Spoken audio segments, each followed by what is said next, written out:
So as human beings, when we learn something, it's very natural for us to want to go and teach it, like tell it. Here's how to do this, right? So, but actually, that is not the best way for someone to learn. The best way for someone to learn is to help them discover, as I mentioned. And I'm not going to use that special word yet, okay? I'm going to hide that word. Okay, so I have a special word that we're going to be focused on in a minute. But before we focus on that special word, did I mention this already? Leadership cannot be taught, but you can learn it. All right. Before we talk about the magic word, because there's a magic word for today. Does anyone know there's a magic word in real estate? Actually, there's 3 important things in real estate if you're going to buy and sell. Do we have real estate people here tonight? Okay. So what are the 3 important things? Can Mary Lou tell us? Location, location, location. 1 is location, 2 is location, 3 is location. And she gets a prize. You get a prize! Yeah. So there are 3 important things in really being a successful counselor on the RYLA weekend. And it's a magic word, and we're going to reveal it in a minute. It's facilitate, facilitate, facilitate. What is it? Facilitate, facilitate, facilitate. All right, turn to your neighbor and give him a high five. Say, you did it.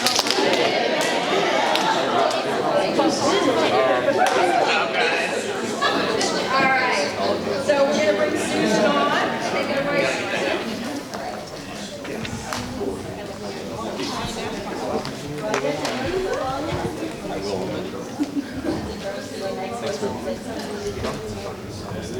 So let's talk a little bit about today, an overview of your staff training.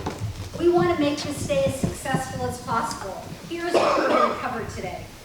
We're going to cover the overview of your 3 days at RYLA and the experience. We're going to have guidelines and ground rules. We're going to have experimental exercises of some of the same activities you will facilitate during RYLA. This will help you feel and understand what your campers are going through. And then we will put you at comfort to conduct these exercises and to do the most important part of the exercise, which is the debrief. That is going to be your major learning today, how to do a debrief. But sorry, we're not going to be doing zip lining in this room. And of course, I'd like to mention again, we're going to have the fingerprinting going on all through the morning. So if you see an empty spot in that room, please do go in and have your fingerprints taken. Only takes a moment. And as Patrice mentioned, we will have ongoing support from now through the end of RYLA. We will tell you more and more what that means for you. Nothing invasive, nothing time-consuming, just active support that will help you. You will be modeling the way as well as enabling others to act. We, Patrice and I, hope to model the way, inspire a shared vision, challenge the process, enable others to act, and encourage the heart. And here you see your 5 shared practices. I'm Vanna. Your family. Has anybody ever watched that? Okay, so I might need you to be my scribe if you want to do this. So I'm going to share with you. Well, let's talk for a minute. Would you like to know how to get the most out of this day that you've given up? Would you like to know that? Yes. Raise your hand. All right, good, you're in. So we have ground rules and guidelines for today. Now you might want to really pay attention to these because you, as counselors with your teams, we're calling them teams this year, not families. If you've done it before with families, it's teams. You and your teams, when you're getting together with the campers, you're going to be setting up ground rules So these are for today, but if there's something valuable that you learn through the sharing of these guidelines, please incorporate it in when you work with your teams. So the first one is confidentiality. So we're going to have it today, you know, what happens in here stays in here, right? And it's, when we have a confidential space, I used to call it the dome of silence, right? Elaine knows that. When you have a confidential space, it makes it easy for people to share, or easier. And, you know, because they know that your information is going to be held sacred, and you're going to honor that. Okay, so are we all in for that? Yes, raise your hand. All right, we got yeses on that. The second guideline is, okay, I'm doing this on purpose. I want you, you're going to practice this, so watch carefully, okay? Do you see what's going on here? I am taking off the expert hat. So you're going to be taking off your expert hat. Let's all do that right now.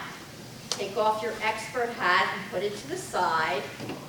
And you're going to be putting on your lifelong learner hat. Well done! Very good. So, it's really important. There's a lot of expertise in this room. When I look out and I see people of all ages and all abilities, but I do know there is a lot of wisdom and a lot of experience in this room. If you have that wisdom and experience, we challenge you to take your skills to the next level, because there's a saying, there's always more to learn. Can we say that together? There's always more to learn. What a group. You're all awake. These are just, you know, little tests right now. All right. So, the third thing I want you to keep in mind is to play full out, 100%. So, you know, some people are natural sharers and their hand's always going up, and then there's other people who are a little bit more reserved. But what I ask you to do in your own way is to give your own 100%.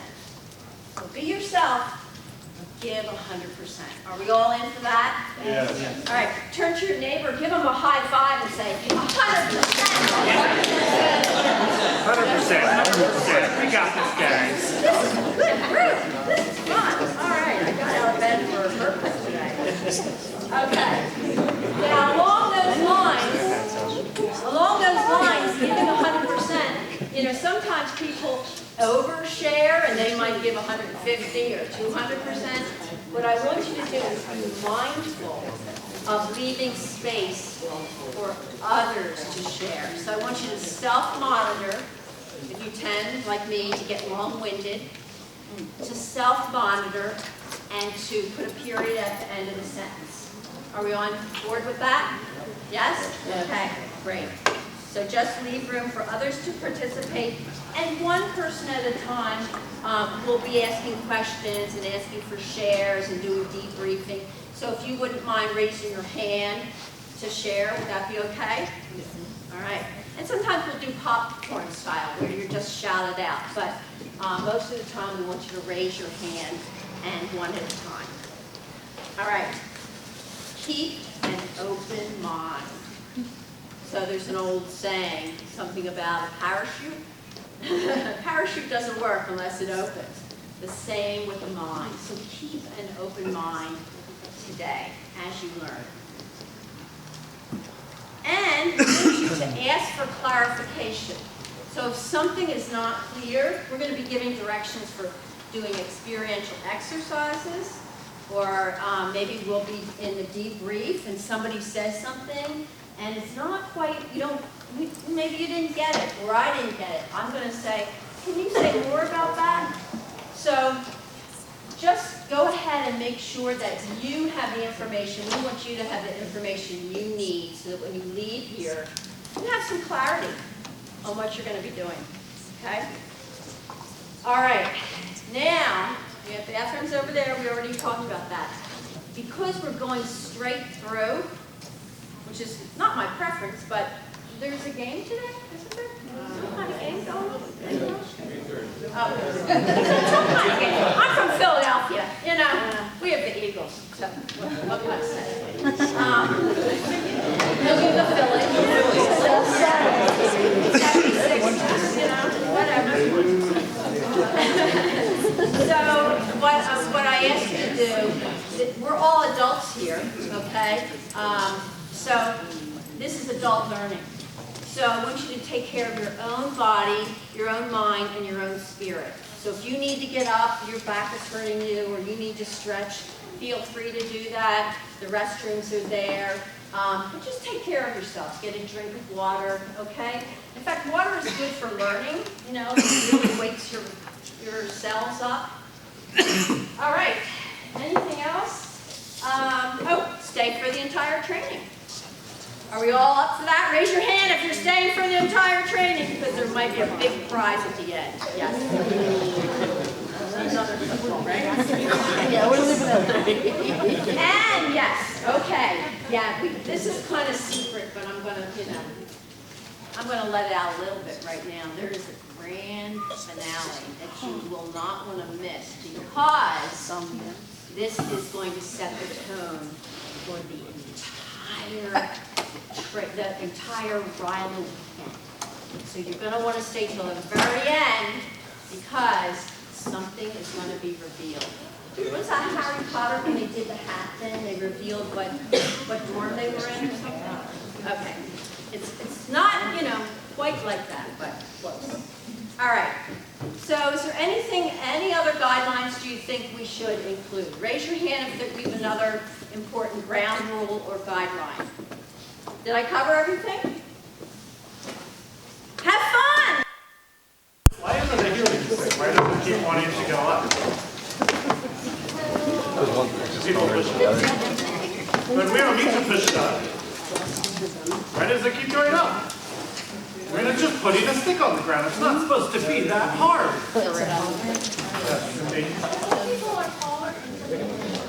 Some people are taller.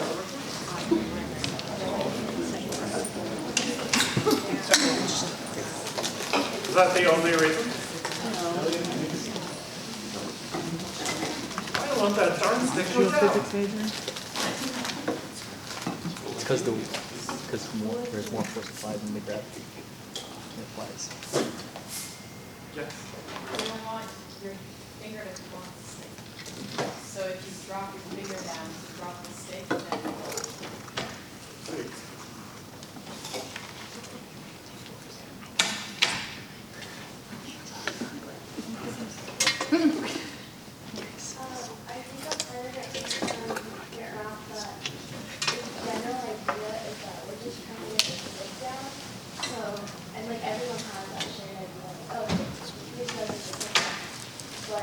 in that first stage, what's happening is that we're not actually saying what rate we're gonna go at, like how if we're counting exercise like that. It's just everyone's like, okay, just get this thing done so that, and then people start to get off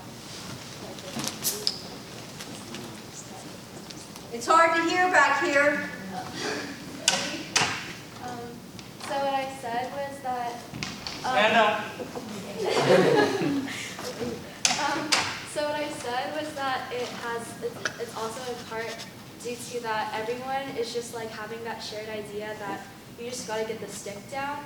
But in that first stage, you're not really communicating at that part where how fast we're gonna go, how fast each person's gonna go. It's just okay. Everyone just the goal is to get the stick down. So just slowly gradually move down. And then you in that first part, you don't wait for people. You're just thinking, oh, we can do this. And that's sort of. Anusha, where are you?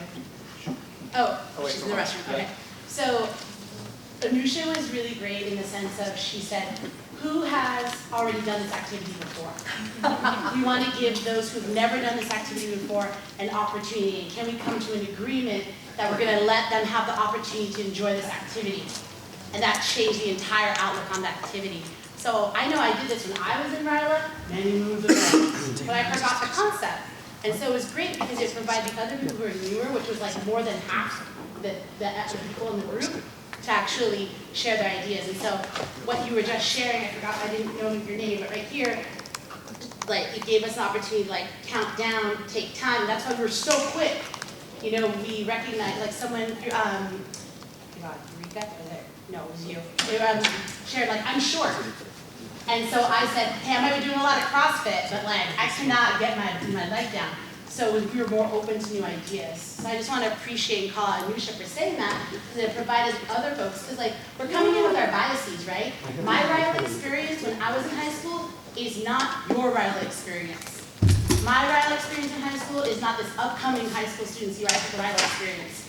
So we as camp counselors and alumni have an opportunity to step out of our biases and make sure we, as facilitators, give them an opportunity to experience this from their own eyes.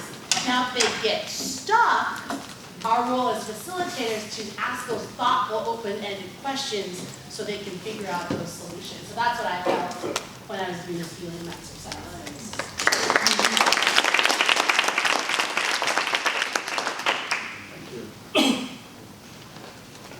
There are two big points about these activities that I wanted to share. And the first one, with the ropes, there can be a first mover. There can be an authoritative voice, a leader who really takes charge and helps to create the shape. And that's why the ropes is, in a lot of ways, about inspiring a shared vision and modeling the way. So that stick is only going down one way if you all work together. And if one person takes the lead and decides to step up and say that this is the way it's going to go and we're just going to get this done, that stick is just going to stay a foot above all your heads. And so the helium stick activity is a lot more about encouraging each other and enabling each other to act together, to facilitate a sort of joint action. And we're going to do these activities with the students as well, so I'm glad that we had a chance to practice them and to hear some of the feedback about how we can make it better. Like, I've only been to 2 RYLAs, so I didn't know that it had ever been done before. Thank you for letting me know that. And it also helps us understand, how do we step up into leadership in moments when it's not clear who is supposed to be the leader. And that's really what a lot of RYLA is about. Who is supposed to be the leader? Is it us, or is it the kids? And how do we shape those moments for them to step up, but also to succeed? So with that, I'm going to hand it back to Susan. We're still ahead of schedule. Yes.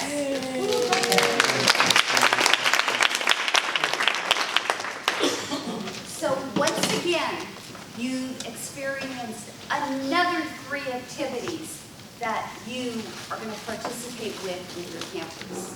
So just as we told you, today is hands-on of everything you're going to be doing and feeling at the camp. Okay? I now have the pleasure to introduce you to someone who's probably going to start by saying it's only him between you and the Super Bowl. Don't let him tell you that. This is John Dean, and I'll let you talk about yourself. Hi, and I really am probably the last thing to come in the game. When they put me in this slot, I asked if there was any way we could maneuver around so I wouldn't be getting stink eye from everybody. But the next exercise is more for your skill set going into the RYLA camp. And they're passing out right now a 2-page handout. When you get it, I'd like you to read the first page, and then on page 2, there's a ranking. It should only take you a few minutes, but read the first page and go to page 2 and do the ranking. What we're looking at here, like many of the activities you're going to be doing at RYLA camp, just like the rope exercise, there's no one answer. And one of the things we want to highlight with the kids is they're coming down there and they're used to doing math problems and physics problems where the answer is 14. And they just need to look at it longer, they'll figure it out. But there may be many ways to do the ropes exercise here. And anyhow, I'll be quiet, take a look at the handout. If anybody didn't get one, just raise your hand. Thank you.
Just like every single activity we're doing at camp, the purpose of the activity, one of the many purposes, is to have the debrief. So you're going to ask people, what opportunities did you find here? What challenges did you have? What did this make you think of? Because when these exercises are being put together, we as the training team, we're thinking you could learn geography, something about people around the world, medical, whether the cleft lip, the palate, what it's about. You can learn about what Rotarians do and the medical missions that they go on that include medical as well as non-medical volunteers. Yes? Are the no-nos going to be assembled in individual teams or in a big room? And are the campers going to be told how to do it? Or is that part of the exercise? Thank How you. they organize themselves? So as we go through the 3 days of camp, you will have, let's say, one period of time where your group is a zip line, one group of time where your group is doing some other, like helium stick that you're going to be learning about shortly. And then you move on to the next and the next activity. This is going to be one of those activities in a certain room that only your team will be working at one time with. Yes, you will be giving the directions. They will be literally making the no-nos. Does that answer your But question? are they going to organize themselves on how they assemble them? Or is someone going to tell them, okay, you guys come over here and you put the glue on and you put the sticks on? Great question. As a counselor, you can open that up to your team, whether you want to make a line of people putting out the flannel material, somebody else doing sticks, somebody else gluing, or people can make one at a time, whatever your team wants to do. There are lots of ways, as we've learned today, lots of opportunities to do things with the same outcome, but doing them many ways. Yes. Does each person make one, or? So hopefully lots. Okay, great. We need a lot of them. So just think, one patient needs 2. And they're going to go all around the world on many team missions. Is that helps? Yes. Will the history of Alliance for Smiles be included by, like, if it's an alumni leading this activity? Will that history be given? Is that on us to do? Will it be in the handbook? I ask this because in past years, the actual explanation of shelter box and other things kind of got a little lost. So I think especially if this is a Rotary-sponsored project as well as camp, it's going to be really important even for so many of the people in this room who aren't familiar with Rotary to be able to speak to that in an accurate way. So we'll have papers ready with the history. So just to put that out there, Alliance for Smiles was actually created by Rotarians, just so you know, medical and non-medical. They've been around for 16 years, and they're doing missions every year all over from China to Myanmar, Honduras, Guatemala, Philippines, all over the place.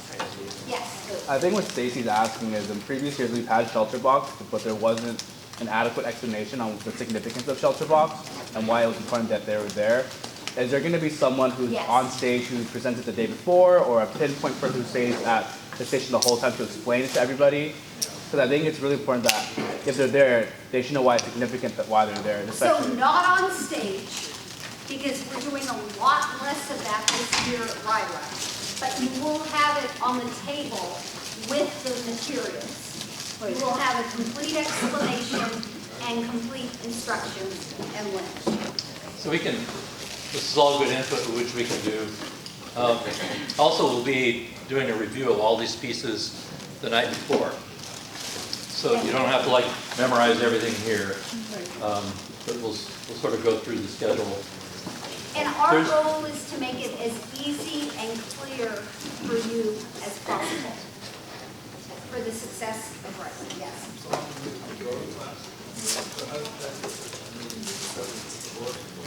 Very similar, the two organizations are very similar. One of the differences, Alliance does also vocational training teams when they go on missions, like the next upcoming one, there's a plan to teach nurses in Honduras. Does that help? Yes. Yes. They get lots of grants from all over Rotary, 5150 and everywhere. Yes. I understand we have a schedule to move forward with. I'll keep it brief. Maybe it's the koala in me, but personally, when I'm attached to a volunteer project, I kind of like to know the history and the reasoning and the context behind it. I feel it's a lot of pressure to put on to the camp counselor, or like, I don't know, I just feel that if you really are passionate about this as like a team effort, it would be more important to like have at least 5 minutes from folks from Alliance for Smiles or other young people or other people who've been affected by it. Because I'm a Rotarian and I feel it'd be more heart to heart, and that's just me. I know that's why I asked about the one sheet. I might be a Rotarian and an interactor and a road raptor, but when I am trying to motivate a team or help to shepherd a team, it's helpful to like know these other pieces. Perfect. To encourage them. So what we will do that night is we have an amazing video, all of 4 minutes and 32 seconds. So we'll show that night. We will have a paper. We will have people there to answer the questions, and we will have everything out for, I would thank you for that. Okay? Yeah, and I just want to say, take the pressure off. Yeah. You do not have to be an expert in Alliance for Smiles. You don't have to know and inspire and do all that. The video will be there. You'll have a sheet. Your job is just to educate a little bit and then facilitate the Just a thought after your comment, we might be able to play that video before for the campers doing it. I'm thinking for the counselors, but we should do it for both. Thank you. Thank you. Yes. I think that this is number one, a fantastic idea, and one of the best things that I've seen us come up with for the kids to do as far as being part of the project. I think it's awesome. And the other thing is, like, I know a lot of people get nervous, but this right here is a perfect opportunity to make the koala in your group be the team leader, be the peacock, and to be the one to say, okay, you do this, and then, you know, have maybe the lion be more the analytical one and more planning, you know, just, especially if you're new or you haven't been around for a while, you just kind of look at it that way because there's going to be a lot around those animals and the personalities that you have. And so when you look at it, it's just, this is going to be a way that you want them to determine how it goes. Here's all the supplies, this is what we need to do, and then let them kind of lead it. So Thank you. Yeah. This will be a camp. The picture will be a camp. Thank you for the ideas. We'll have the video, which is an amazing video from Guatemala just from September of last year that one of the volunteers did to music, which sums up a whole lot. And we will have a sheet with instructions and answering all sorts of these questions. Any other suggestions or comments or needs? I think a really important thing to note, not just about Alliance for Smiles, but the overall of camp for like the new counselors, is that like you're purposely paired with somebody who is an experienced like counselor. So just ask questions, like they know how to like adapt or just like just ask her kinds of questions. Really good.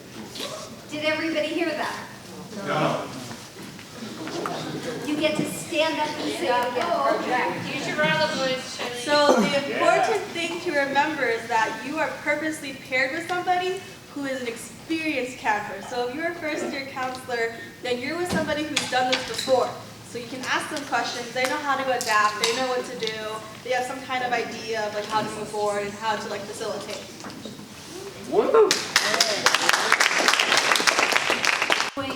All through RYLA and leadership training.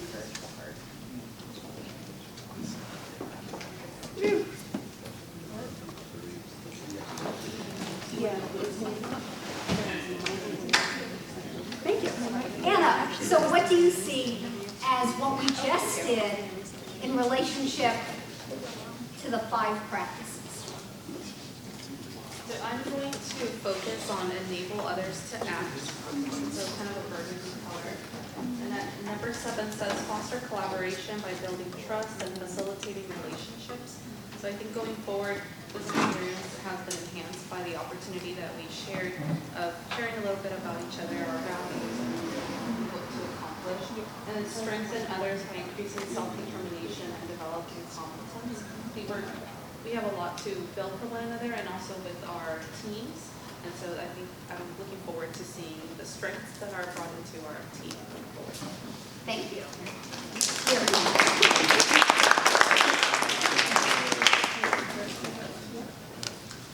So I have another question for you. Is your partner someone you would trust to lead you? Think about that, and I'd like an answer, please. Now, we're not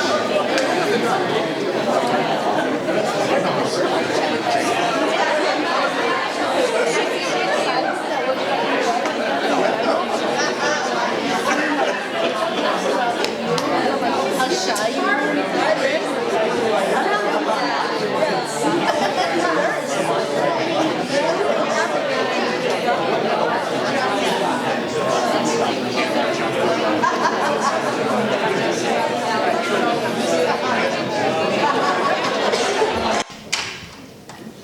Through this activity, your team will get to know each other, and you will be fostering collaboration by building trust and facilitating relationships. So you have just gone through something that your team will be going through. You now know how they will be feeling. And I'm just going to put an aside note on that. The language for RYLA this year, you might be noticing, is it's your team. It's a much more professional atmosphere at RYLA. That is what we're bringing to RYLA. Okay? Now, So, model the way. Here was our model, right? Can someone tell me what Susan modeled that will be very useful in your group? Raise your hand if you have the answer. There could be a prize. What did she model? wait.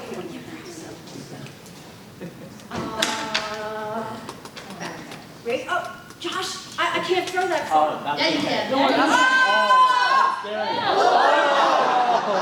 Jesse for the assist. All right. Oh. So I gave you the prize before you gave me the answer. Yeah, I was gonna say facilitate. Facilitate.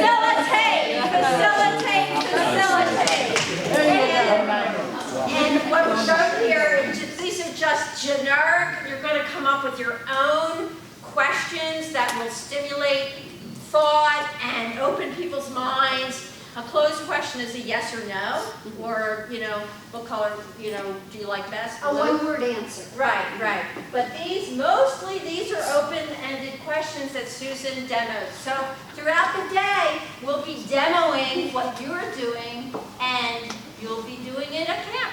How's that? Sound good? Yeah. All right, thank you. Thank you. And now we have Connor. Please come and introduce yourself.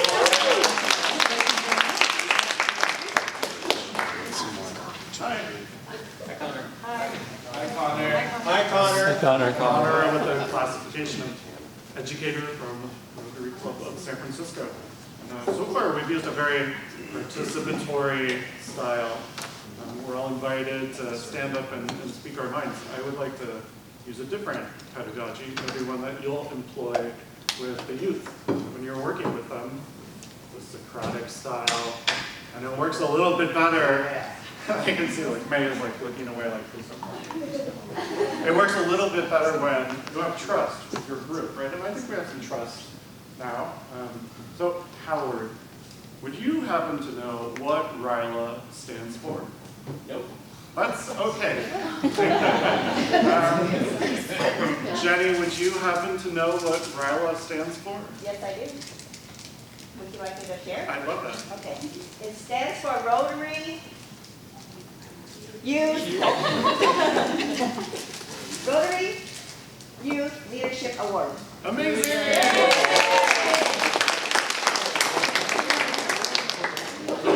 It was really, my strategy here was to go with the newbies, and then on the third, to pick someone who was a veteran, but yeah, you're an expert. That's right, the Rotary Youth Leadership Awards. And I really wanted to focus on the leadership because that's our goal, that's our mission, is to bring leadership to young people through this experience over this amazing weekend down in the mountains of Santa Cruz. There's a quote that I really like, and I'd like to discuss. Leadership is a way of thinking. It's a way of acting. And most importantly, leadership is a way of communicating. I'd like to open it up for a discussion, and we can go back to participatory. What do you guys think about that quote? Leadership is a way of communicating. And maybe in your experience, how have you seen leadership through communication? Yes. So when you're talking about leadership and communication, I realized just now that I failed as a leader in my communication because Howard's one of my newest members in my club, and I didn't explain to him what RYLA meant. I just said, hey, you should go be a counselor. It's a lot of fun working with youth. It's our big camp we do every year, so I didn't tell him what it meant. So I just assume everybody already knew. I keep forgetting that. Thank you. A couple more. Sam? Hi, excuse me, Sam Eriksson. I'm also a friend of Rotary, to be my first year as counselor. My thought on communication is that oftentimes we think about how is my voice heard, how do I present myself to a group, and I think that's one aspect, but in keeping with our enabling others to act theme, I think a huge part of leadership is also knowing when to move out of the way and let other people or encourage other people to step in and communicate and presenting a safe space for them to have a voice. Thank you. All right, Ellen.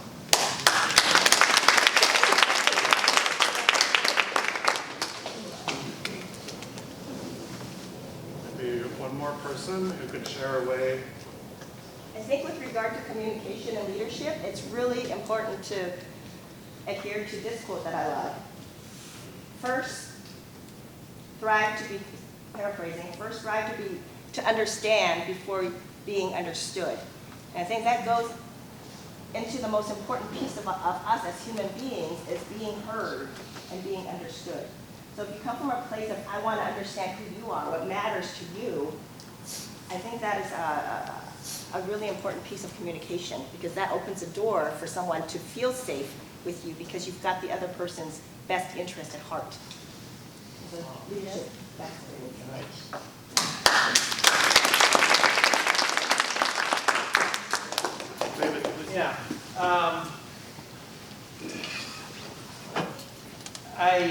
Well, first of all, just as a general point of communication, some of us old folks, hearing may not be as vibrant as the younger ones. So if you're trying to communicate to a group this size, make sure you're talking to the whole group and not just the people in front of you. You know, speak loud and enunciate, and turn your face to see everybody.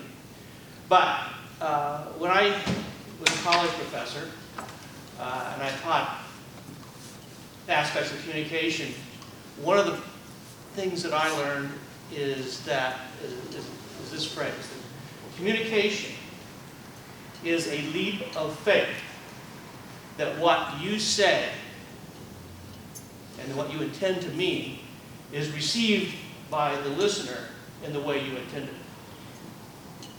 And so you can't necessarily assume that the words you said and the meaning behind them are always what the listener is hearing.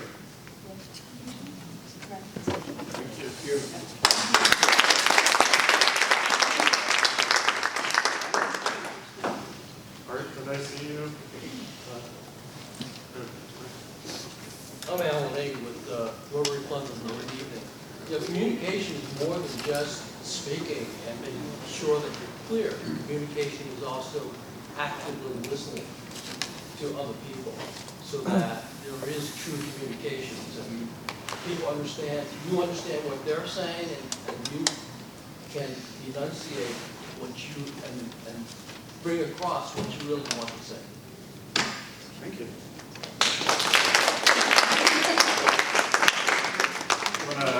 Maybe two more. Okay, if you want to go, what's your name? I'm sorry. Oh, Jesse. Jesse. Yeah, so just in thinking about leadership and communication, one thing that came to mind is really, the difference between leadership and management. And management is really about making sure everyone's doing what they need to do, but leadership is a step more than that because you want to bring out the best in whoever you're leading.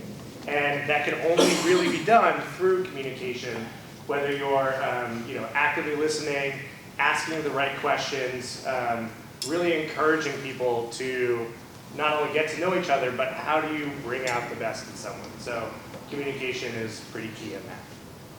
Thank you.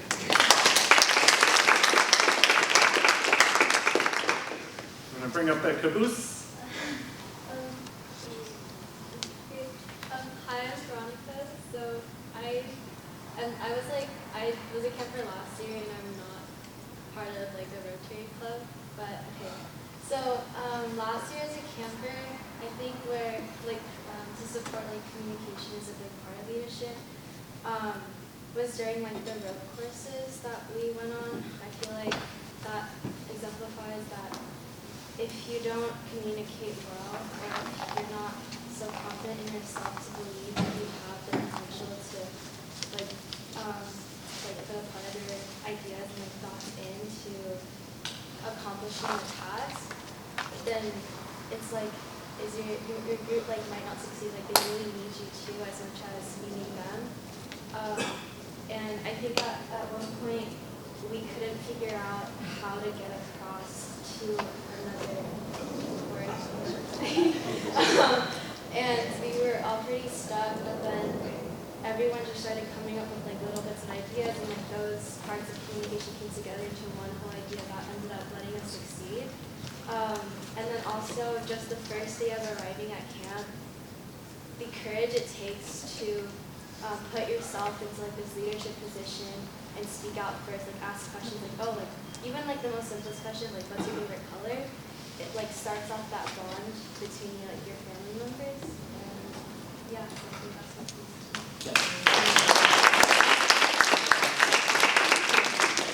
That's wonderful. So in this last activity we just did, we tried to put a lot of structure around how we communicate. We thought about in what order we ask questions, we've made the questions ahead of time, we've laid out some ground rules for how to talk about the questions, and the idea was to create structure, to make it easier to get to know each other, to facilitate a little social bonding. But I want to introduce us to a different kind of activity, which is all about communicating and all about building our leadership, called the vocational. And this one doesn't have as much structure. It's just open-ended. We do vocationals with students across. You're going to come back, and for the next 10 minutes, you will come with your group at your table, and you're going to discuss the following questions. So, once you've added up your numbers and you've figured out what your animal is, it could be either lion, peacock, koala, or an owl, you'll tell your group what your animal is. And you'll also discuss the upsides and the downsides of that leadership style. And so we recognize that each table might not have every animal, but we'll come back as a group and go through that afterwards. So currently, just discuss the upsides and downsides of the leadership style that you basically had filled out. And then also discuss, and did you think that the animal you ended up with was the primary animal of your leadership style? And also what your secondary style is, because I know some of you may have gotten pretty close numbers with some certain animals. So we'll do that for the next 10 minutes with your group.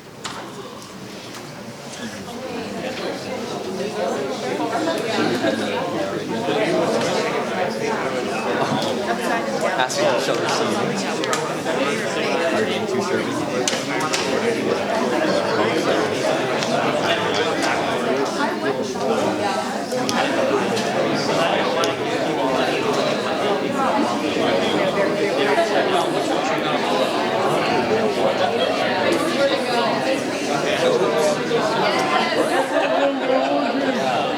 Because it's like the most like the team you gotta walk all the way up there.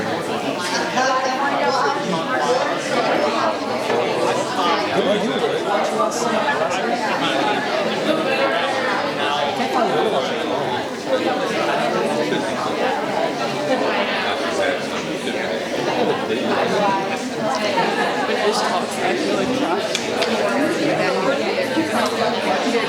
I feel like we started at 6, and now he's like, he was my teacher, by the way.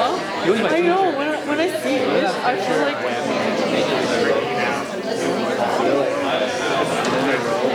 That was like, that's how you're. We're slowly... That was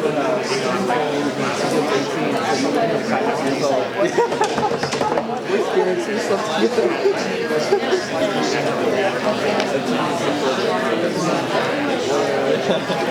Bro. They'll watch it. Easy. Very easy.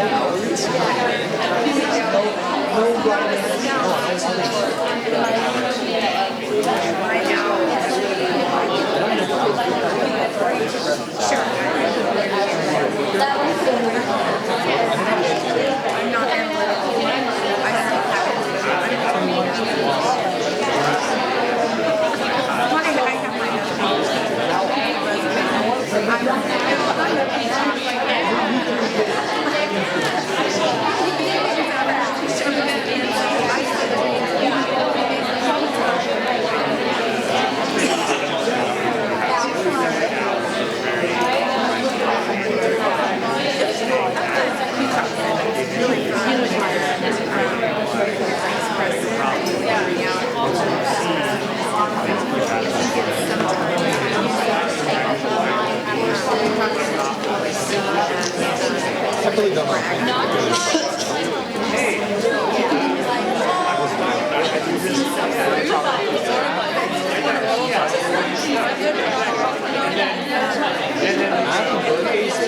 Is this your king? Is this your king?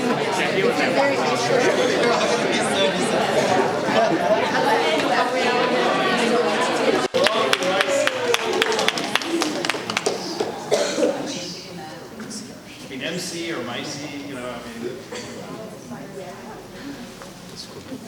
Work for me. MC stuff. I could be the first. I can do that. You can do a first game.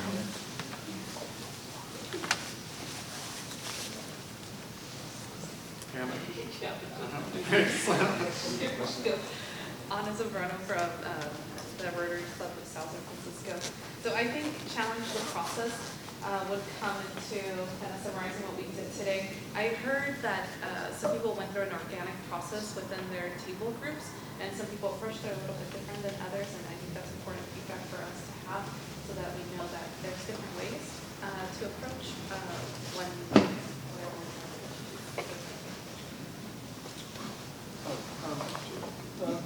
Hi, I'm Jaden. I go to Cappuccino. Honestly, I'm an alumni. I said inspired to share vision because when Steven started talking about his vocational, it really influenced us to talk on a more deeper level. And I remember that at RYLA on the first night, we already jumped into like our emotional impact and like brought people in our family. So like Cindy and Steve were my leaders and counselors. So someone started off with saying something that was really deep, and it really influenced everyone to talk about something deeper and something more emotionally impacting on their life. So I really like that about the vocational.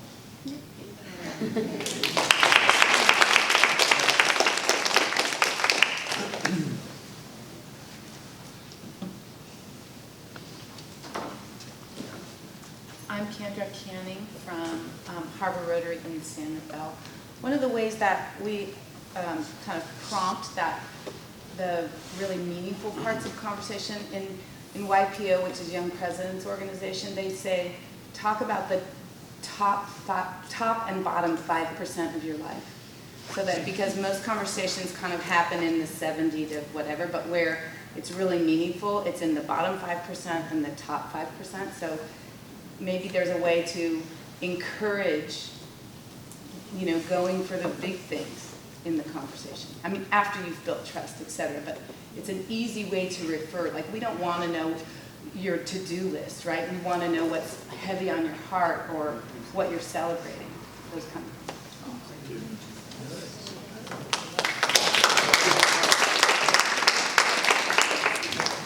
And what kind of prize are we going to give Larry? Larry, you might get the Super Bowl ticket. ticket. Thank you, Connor. Thank you to everyone. All right, well, I'm excited about the next portion of this training, this experiential day, because I'm about to bring up someone who has been at RYLA as a counselor, I believe 5 times, maybe.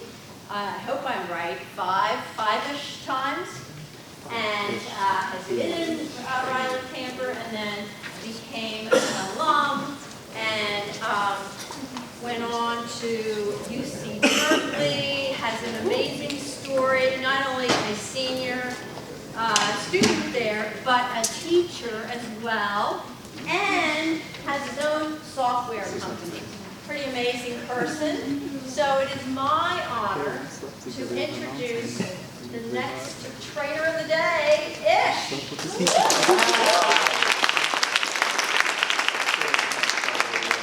Thank you all so much. Crazy. Some of you in this room know me 5 years ago. I was bald. So that was completely different. White pants, Yeezys, yeah, things have changed. We've come a long way. And just like I've come a long way, becoming a leader and growing into my own, leader and coming out of my shell, I'm sure the rest of you have done the same. And you've all kind of done that. And especially those who have been campers, but everybody in this room who has so much life and so many different experiences that they've been able to, come out of and grow as leaders. And so our next kind of assessment here is actually, or activity, is an assessment that will allow you to understand what your leadership style is. And I know some of you have already taken this assessment, but there are those who haven't. But I would encourage you to be present because I know that every single year everybody's looking forward to this assessment to see if they're the same exact animal. And you'll get to understand in a moment what I mean by animal, but as a leader, you kind of have to figure out what your dominant traits are, right? What are those traits that you have that are natural, where in any given instant, you kind of follow those specific traits. And so this assessment will kind of tell you about what those dominant traits are. And it'll also allow you to learn more about what you can improve on. But before I give you too much information, I'd like to take the next, let's say, 10 minutes to fill out the assessment and before we get into the actual discussion. Put it into pen. Yeah, we're going to get them for you. Pens are coming! Pens to the rescue! If you have pens, please share. I have pen. Look at your card there.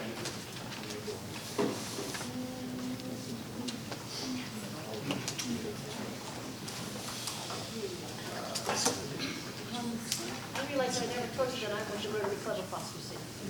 I think this act falls under enable. Enable others to act, sort of when you understand exactly what she was just saying about the multi-legal and you can enable the campers. Yeah. Anybody else? Yeah, I think it could also fall under the inspire shared vision, is understanding the collective of how the different parts of your group are going to work together is going to help you kind of model our leader path forward together. Make sure everybody's on the bus before you drive it. Totally. Yeah, I love that. Anybody else? Yeah, so as you kind of go through camp and you work with your teams, I emphasize that you bring it back to these 5 exemplary leadership styles, because every activity we do is going to be related to those 5 exemplary leadership styles, right? And so it's important to kind of keep bringing that up and really ingrain that within them throughout camp so they kind of understand where they fall and what's going on.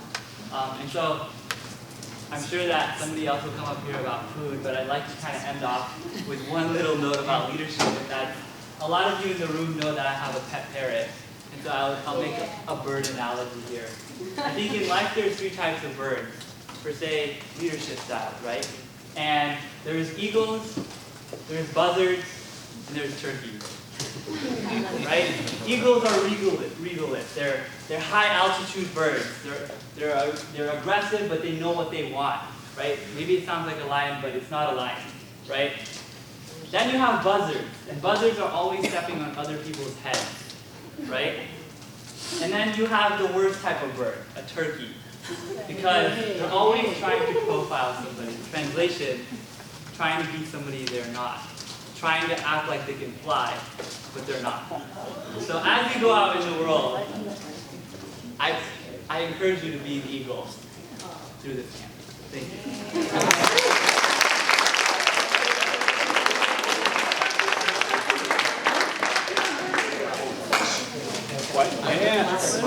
Yeah.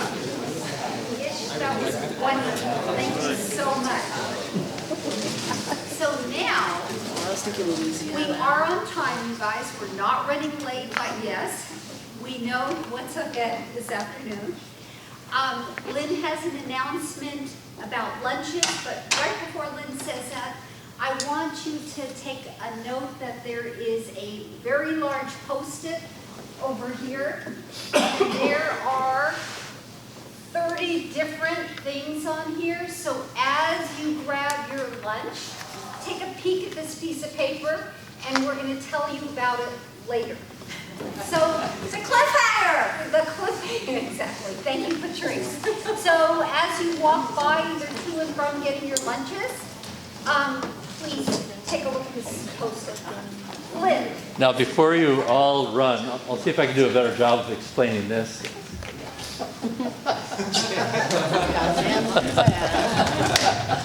I am a peacock. So watch where I'm pointing, because how many vegetarians, pure vegetarians?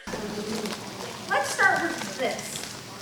Does anybody know what a cleft lip or cleft palate is?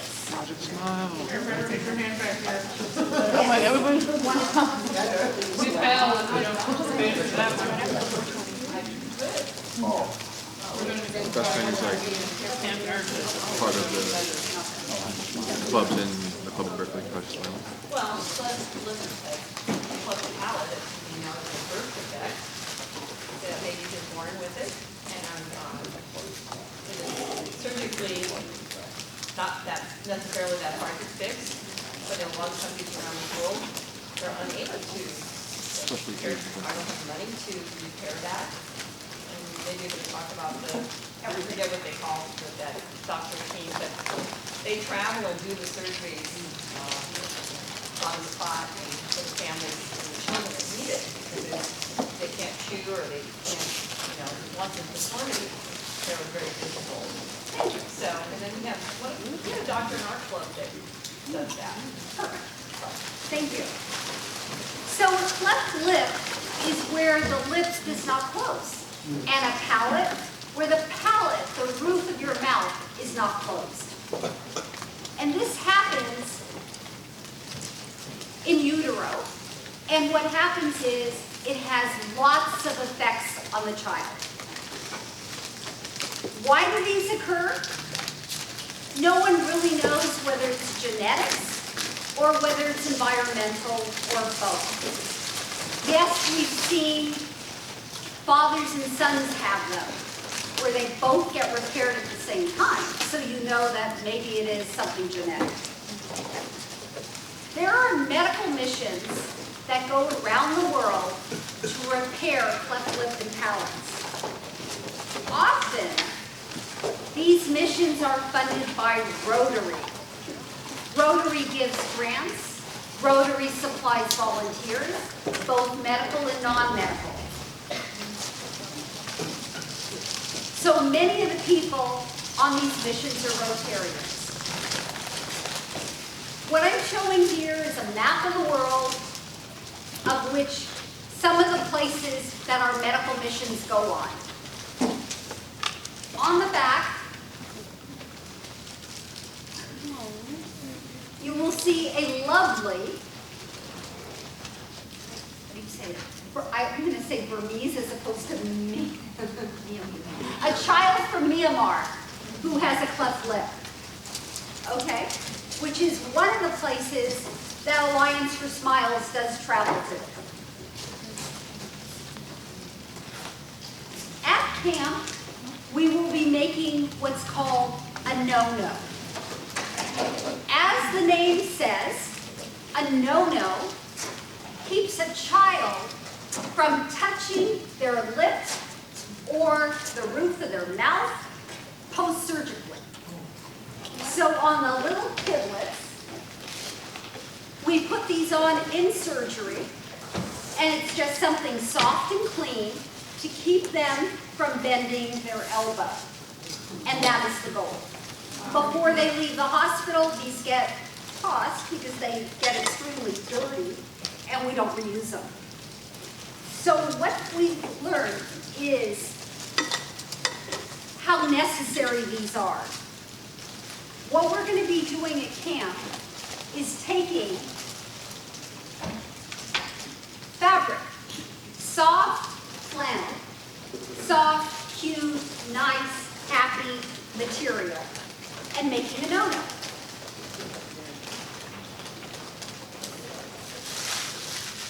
You want to say that a little louder?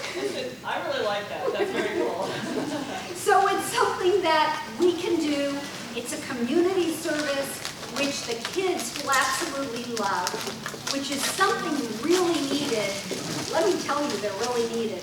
As I mentioned earlier, I'm an RN, and I was lucky enough to work in the operating room, and I've gone on many missions, and these come in really handy if they're made and we can take them along. So it will help the campers learn something about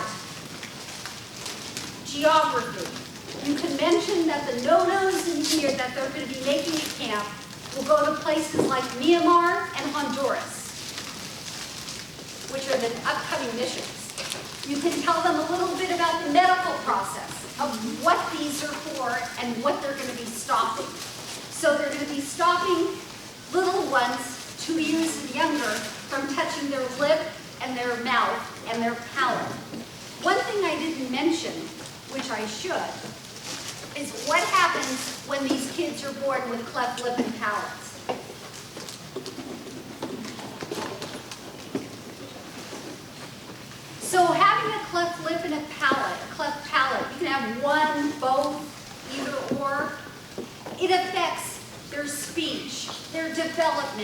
their nutrition.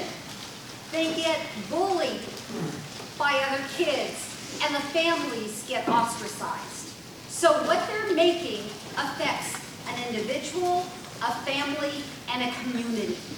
And it helps the whole community develop and move past a cute little child looking like this to looking a little bit different after their lip and or palate is fixed.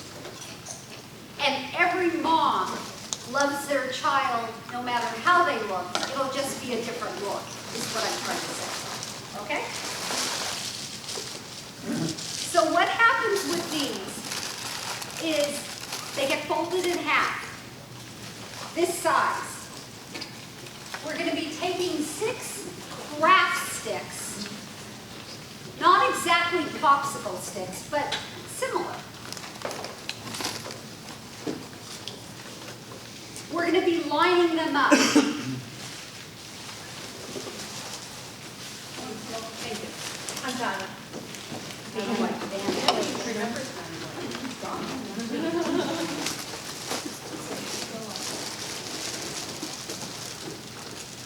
the 6 craft sticks stay on half the fabric. They will get glued on both sides with just an Elmer's glue on both sides. And then the fabric will get folded over. Oops. And it'll look like this, where it's firm. And the fabric will be supplied to you in the proper measurement. So they can't just be made any which way, because we really need to be able to use them in the operating room. Sure. You can see how the sticks are inside. They're separated. They're not right next to each other. The whole idea is so the elbow is unable to bend.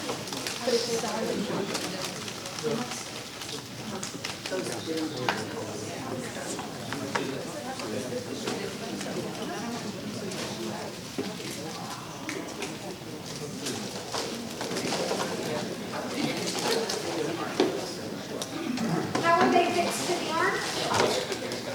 So what happens is you might see no-nos that have beautiful satin straps attached, where some people make them and actually sew the straps. They don't stay on though. So we're going to just do the simple way, making it as simple as possible, and it doesn't need to be complicated, and we tape them on. We use either a paper tape or rather preferably an adhesive tape, tie it around the arm or around the no-no, and it'll stay on. Any other questions on the no-no itself? Any questions? Yes. Are they called no-nos because you're actually telling a kid no-no? Yeah. Just wanted to share. So these, if you look online, they're actually called no-nos, and they get sold, like for a lot of money for some reason, to do the same job. And these only need to stay on for a few days, and then everything's fine for when the child's in the recovery room in the first couple days post-op.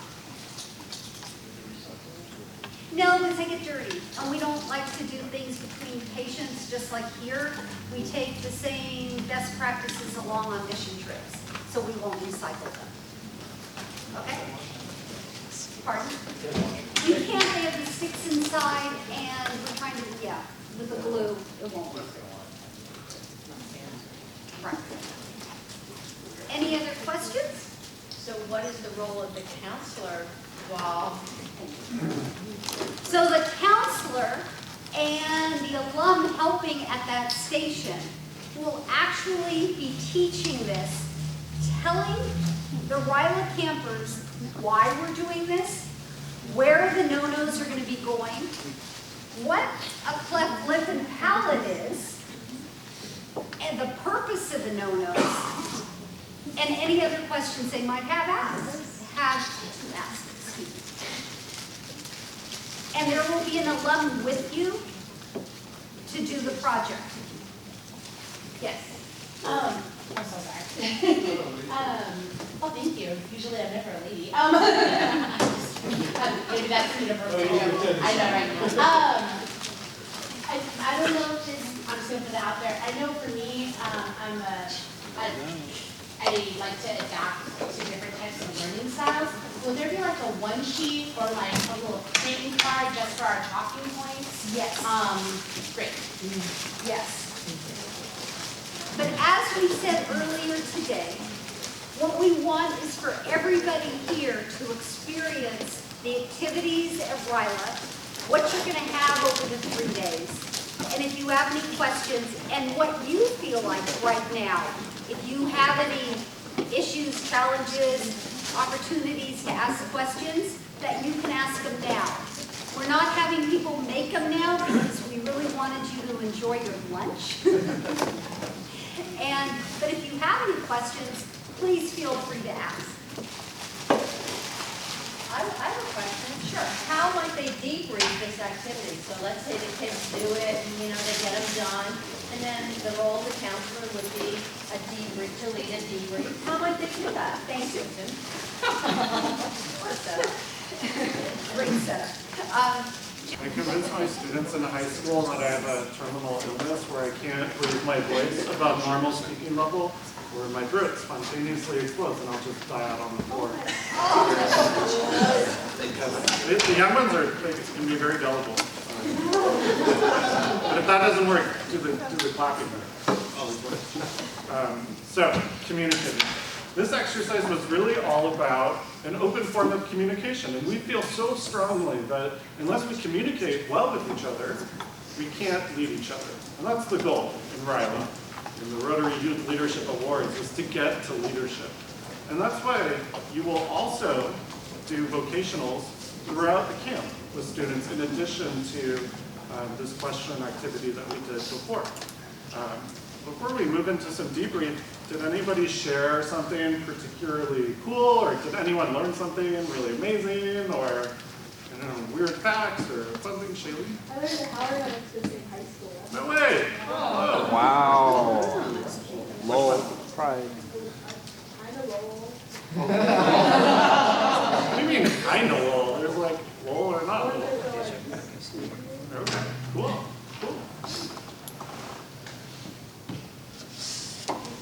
Cindy is more active than me. She goes to the gym every day. I struggle to get out of the house to go to even to just go out. So she's living a much healthier life than I am.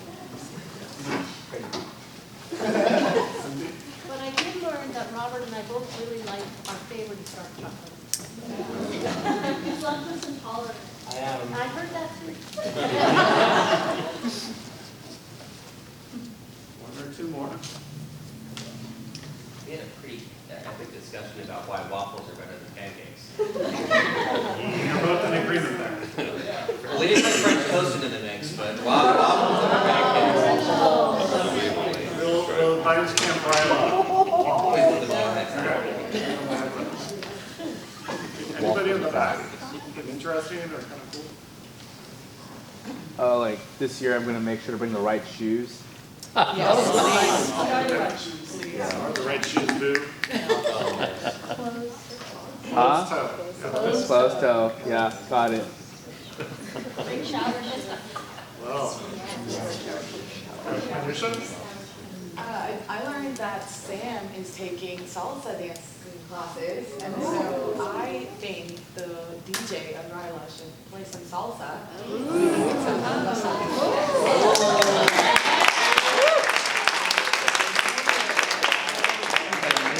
It might be like a RYLA talent show. There you go.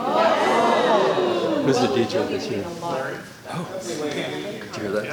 Somebody how to do salsa? Sam, can you do that? I'm sorry? Way of communicating, you can teach other people how to do salsa. I probably start that, yeah.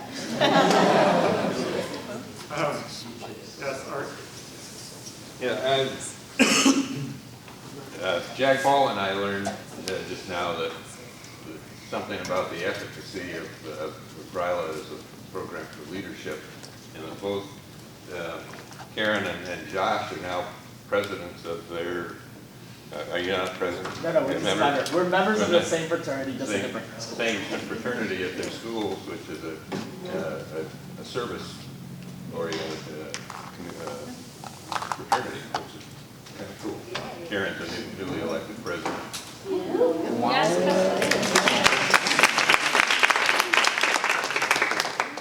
Very good.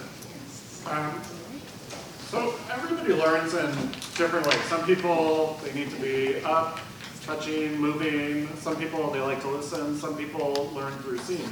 Is there anyone who feels like, man, they're like getting a little anxious, they need to get up, they want to maybe help me as a scribe? A good speller. Very good. Yeah, that's not the requirement, right? Sure. Yeah, that would be great.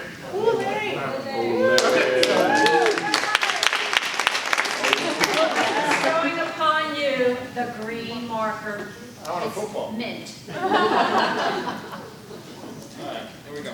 Larry, in our debrief, we want to give the group to give us feedback, because we're going to do these activities as well with the students, with the youth, when they arrive to camp.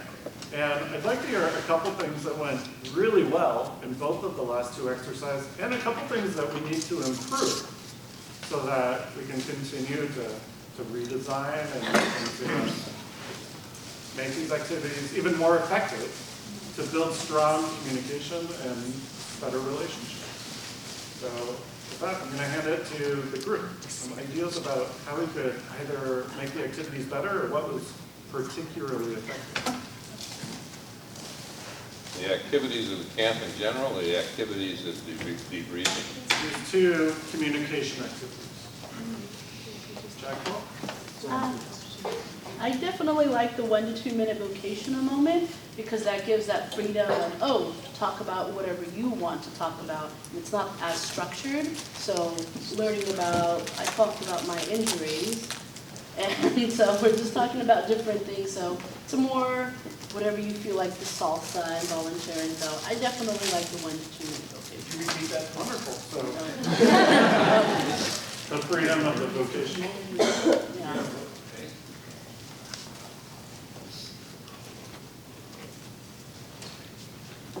I know from last year's meeting, we met our co-counselors at the very end and we found out family names, but I really like how at the beginning we were sat next to our co-counselors. This gave us more time to talk to each other about it, just exchange information after them. Oh, great. Yeah. Robert, that's a secret. Thanks so much. Can I make a suggestion? Obvious. When you, okay, sure.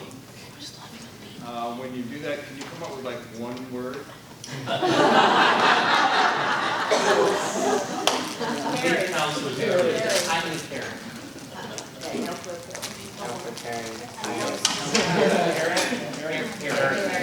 Earlier Aaron.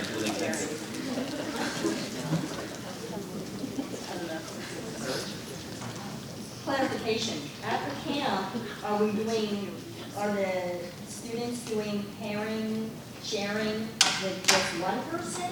You know, during that 5-minute exercise, 10-minute exercise, or are they getting to deal with everybody in your team? Our intention is to start one-on-one at first, and then in a second round to open to the group, and then finally to do some whole group sharing across the whole camp. So if we're doing that, I felt the 5-minute first question was a little long. Okay. So shorter times. Shorter times. I think when you're in the instructional would have helped because we're like, who's going to go first to choose an A and a B, and then determine who's going to go first, and you get to decide. Does B go first or does A go first? So it's not that you go first. Clearer instructions. Pardon? Clearer instructions. Clearer instructions, yes. Like, not to go against you or anything, but like, I kind of like the fact that, for example, in our 4-minute thing, like, you had, because like, you're not always usually being in a group where like, oh, the youngest person goes first, go in order or something like that. But I felt like, since we had got this week, it's more, since we don't, like, not really know anything, like, it didn't really put people out of their comfort zone yet. For example, for us, like, we were kind of just like, trying to figure out who was going to go first, and then she decided to go first. And And then like, she was like, oh, it's like, something new down there. And I was just like, no, I thought we were gonna go in like a circular thing, and then we kind of just like, didn't really like force it, and kind of forced it to go, but. So balance the direction with flexibility. Not really, like forcing someone to. Would we say flexibility? Yeah. Or flexibility? I was referring to the partnership, The part- not the group ship. Two more things? Me? For sure. So I would say that for camp, and I mean, it happened a little bit organically here, but to start with a general introduction of who you're sitting with. So if it's the entire team, at least names what schools, grades, whatever, and then start the pairing to the name. Because, I mean, I know everyone at my table, but I was only talking to TJ, and then we did the vocational, and I was talking to, I don't know who. So I think, at least for the campers, to do names first, at least. Got it. So, Introduction. Introduction first. Introduction first. Steve, Yes. do you want to bookend us? I'm sorry. Do you want to give us our last piece of feedback? Oh, sure. So I loved the questions. Thought they were really high quality. I was reflecting that I felt like I knew Jenny much better than I would somebody in the average 20-minute, 15-20-minute conversation. And so I thought the questions were terrific. Thought the cap of would you trust this person to lead you was also a terrific way to end that exercise. And then I thought your vocational example was a terrific way of setting us off. You made me when we moved into the vocation speech. I think the having an example, a quality example, immediately either sets the bar and invites somebody to be a little, to share a little bit, something a little bit about themselves, as opposed to maybe more superficial topic. Great. So, sort of the I do, we do, and you do format. Yeah. I do, we do, you do. Yeah. Great. We hope that we're giving the sense that we're open to feedback so that we become better leaders, and we want you to be open to feedback with the youth so that you're able to lead them more effectively as well. So that is it for me right now. Next time I see you, I have really fun activities, and I am going to hand it back to. Go a little bit over what you just did with vocational. I can do that, sure.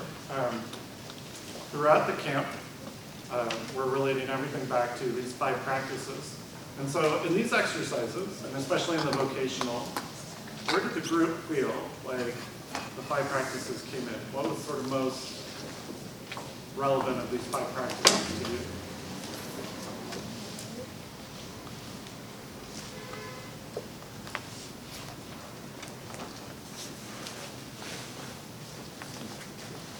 I had to come up with an acronym. MICE. Model, inspire, challenge, enable, and encourage. How many had Gregory as the most honorable?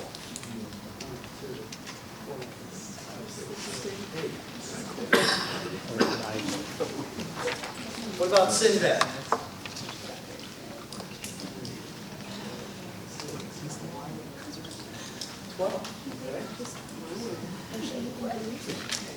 What about Ivan? This is most fun.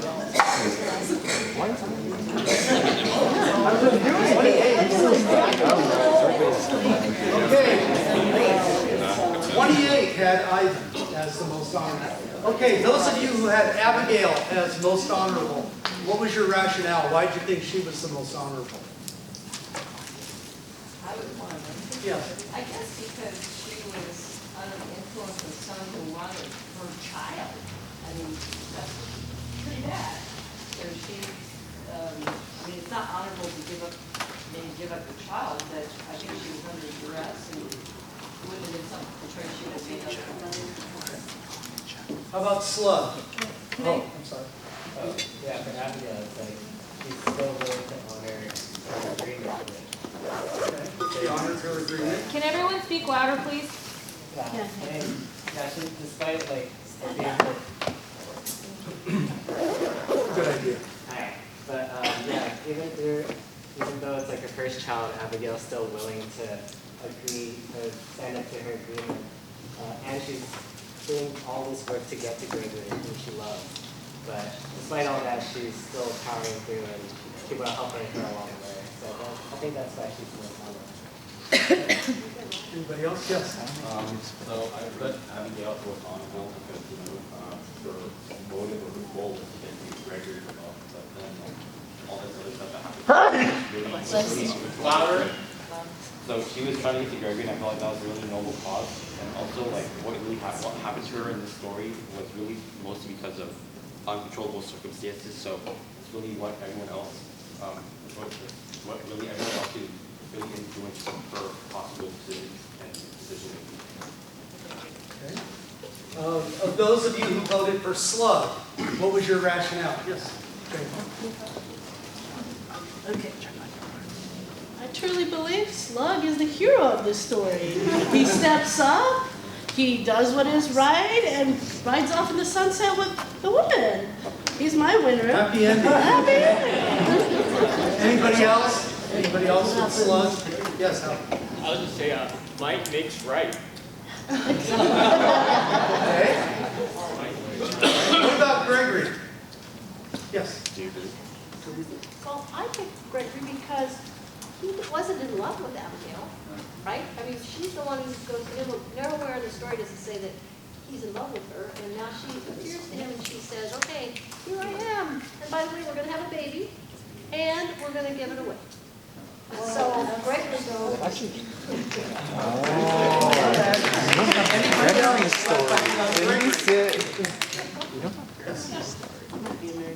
that was good because they didn't really have communication between them, like deciding. So I thought this might be like, because he cast her aside and like disdain, so it might have been like an ongoing situation, like not communication. So I thought it might have been that. But then I was actually like torn between Gregory and Ivan too. All right, now we go to Sinbad. 12 people supported Sinbad. Yes, sir. 13, I didn't vote.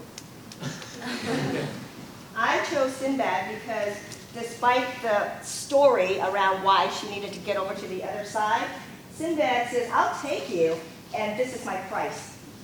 And so he fulfilled his contract, which is to take Abigail to the other side.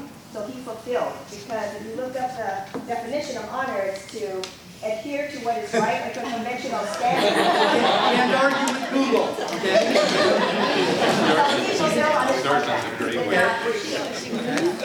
Anyone else? Anyone else want to talk about Sinbad? Why you voted for Sinbad? Okay, Ivan, overwhelming choice, 28. Who thought Ivan was the right person? Yes. So Ivan's the real MVP. Oh, I do have to stand up? Okay.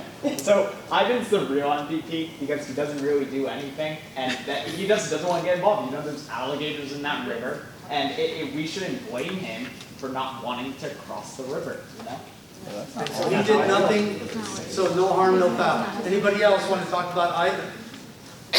Yes, in the back.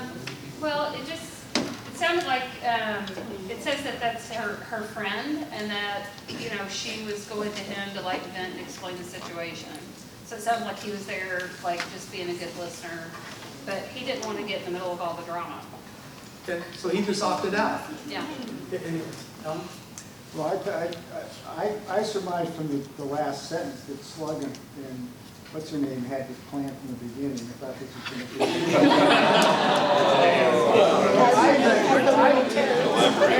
And Ivan followed the best reality TV show. Ivan followed the best advice I ever got. You never get involved with anybody that's crazier than you are. Okay. Anyone else want to talk about Ivan? Well, it was the honorable thing. So, I mean, he basically said this whole thing, he smelled a lot of fish. Yeah. Especially, and said he didn't want to be involved. So I thought he had the most integrity. He just said, no, not my problem. He was the only one who didn't use emotional or physical intimidation to come to his decision. Yeah. All right, we're going to now add one more level to this. We're going to come up with group decisions. So we're going to do 2 tables at a time. So these 2 tables will be one team. And And these two tables will be another team right here. And you two will be another team. All right. And Well, just bring our chair, Randy. you two will be another. Parents, if they see a name on there, it starts to build that relationship between somebody in Rotary and the patient. Great idea. If somebody in here would like to work on it.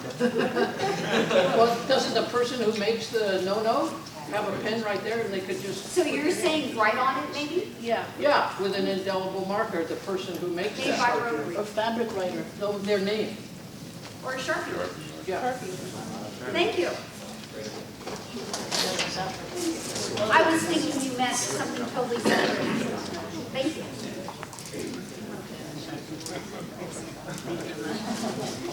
Any other suggestions, comments about no-nos, questions about the grid? Just briefly, overview, I thought it was great examples. I love this idea. This is really, I mean, it covers so many bases. And I think it's great you're going to show the video to everyone, not just the counselors. Right. I just want to also add, as it was mentioned before, some people didn't actually understand the concept of shelter box. And to have a 3, 4, 5 minute video on shelter box as well, so that everyone understands the reach of Rotary, what we do, why we're doing this. And it covers so many different bases, so that when they're at the shelter box place, they understand. So we will take that up and do it on the activities that we are doing. We're not doing shelter box. We're not doing shelter box this year. Please forget everything I said. I would like to find comments about the no-no. Okay, no-nos is great. No-nos is great. But we will take suggestion on each activity and what it's for to make sure there's paperwork there answering questions and to see how we can inspire a shared vision, model the way. And Dave, do you want to say something? Well, it just, Richard's comment just, inspired something in me is... He inspired a shared vision? Sort of, yeah. So, although this is one project with an organization that partners with Rotary, there are lots of others. RI has great materials, in 2 and 3 minute formats that we might want to kind of fit in somewhere to let them know how this is just one example of how we are reaching around the world, not just a medical mission, but sanitation and water and everything that Rotary does. And there's so many of those to choose from that do such a good job. And at some point in the program planning, in this process, we might want to punctuate by from the small picture to the big picture, however it works out. Can you see me taking a note here? Anything else?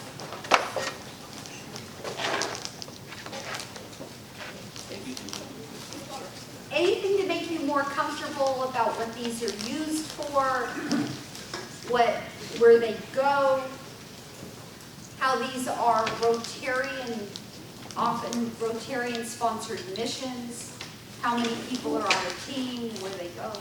Nope? Anything? Yes? What happens if campers ask how they can get involved? Actually, then we'll have the site, you can tell them to Google whether it's this organization, other organizations that are sponsored, that's Rotary helps sponsor, you can do that. Give them a website. They can Google all these organizations. Thank you, Lynn. Next, yes. All right, we're all back. Okay, so I'm real quick, I'm just going to say there's another hands-on activity. We're not going to do it today. I'm sure you'll have lots of questions about it. I have lots of questions. But it's the mural project.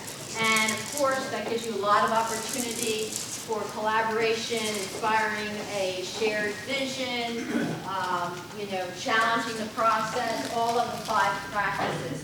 So I'm just mentioning it to you so that you know And you'll be prepared, there's going to be an alum and some people there to help guide that activity, okay? But that's another real hands-on team. Your team will go and do a mural project, okay? So I don't really have a lot of answers about all the details, but I just wanted to give you a preview. You good? All right. And now we're going to bring on an activity. Oh, sure, yes. Now, we're going to do a hands-on activity with John. Would you like to come up? Oh, I'm wrong. No, it's sorry, John, sorry. Connor, come on back, please. So we have an exciting project that Connor is going to lead. You're on.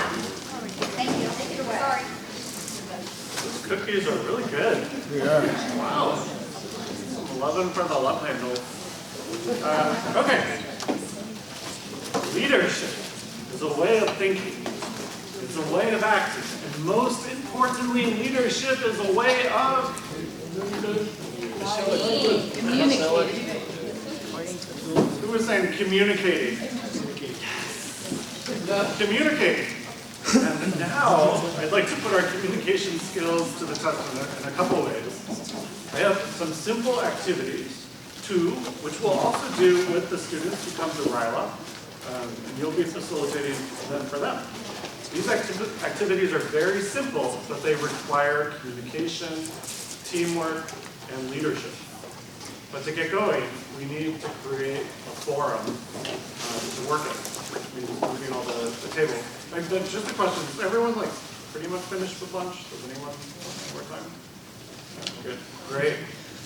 So, I'm going to start with the groups, because we're going to begin with 2 groups. And everyone on this side is going to be group 1. Remember that. Everyone along this row is going to be group 2. And then I'd like to keep the teams together. So if this first table, we'll stick with group 1 on this side. You guys go with group 2 on that side, group 1 on that side, and group 2 on that side. Cool? Okay. So hold in mind your groups. And after we finish clearing the room, then we'll get into those groups. I think the smartest way to do this is to first stack all of the chairs against your wall, and then to push the table to the side. I can throw it as 1 and 5, and then you could say it's consensus. We started out with kind of a skewed agreement to begin with. But we shared the disagreements, we had a healthy discussion, and everybody had a chance to say why they agreed or disagreed, and just because they didn't agree with me, that's okay. And David, do you endorse the rankings as they came out of your group? I have a different first ranking. Okay, I'll rephrase it. If you were asked to come up here and present your group's rankings... I'm comfortable with the ranking as it is. Okay.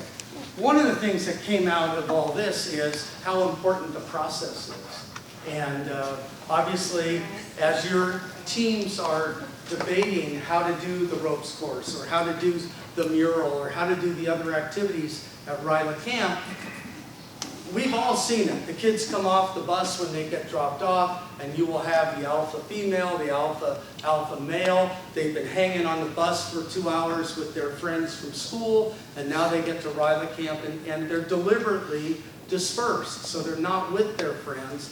They don't carry any baggage, hopefully, positive or negative. They're not the captain of the football team. Nobody cares. They're with people they've never met before. And as a result, hopefully there's some lowering of, I don't know what other word to use other than esteem, baggage, or whatever, positive or negative. And we're there to help develop leaders and to help facilitate. And one thing that we've talked about this morning, making sure it's a safe place. Part of your job as a facilitator is to make sure that the alpha male or the alpha female doesn't take charge of your group and just dominate the whole discussion on everything.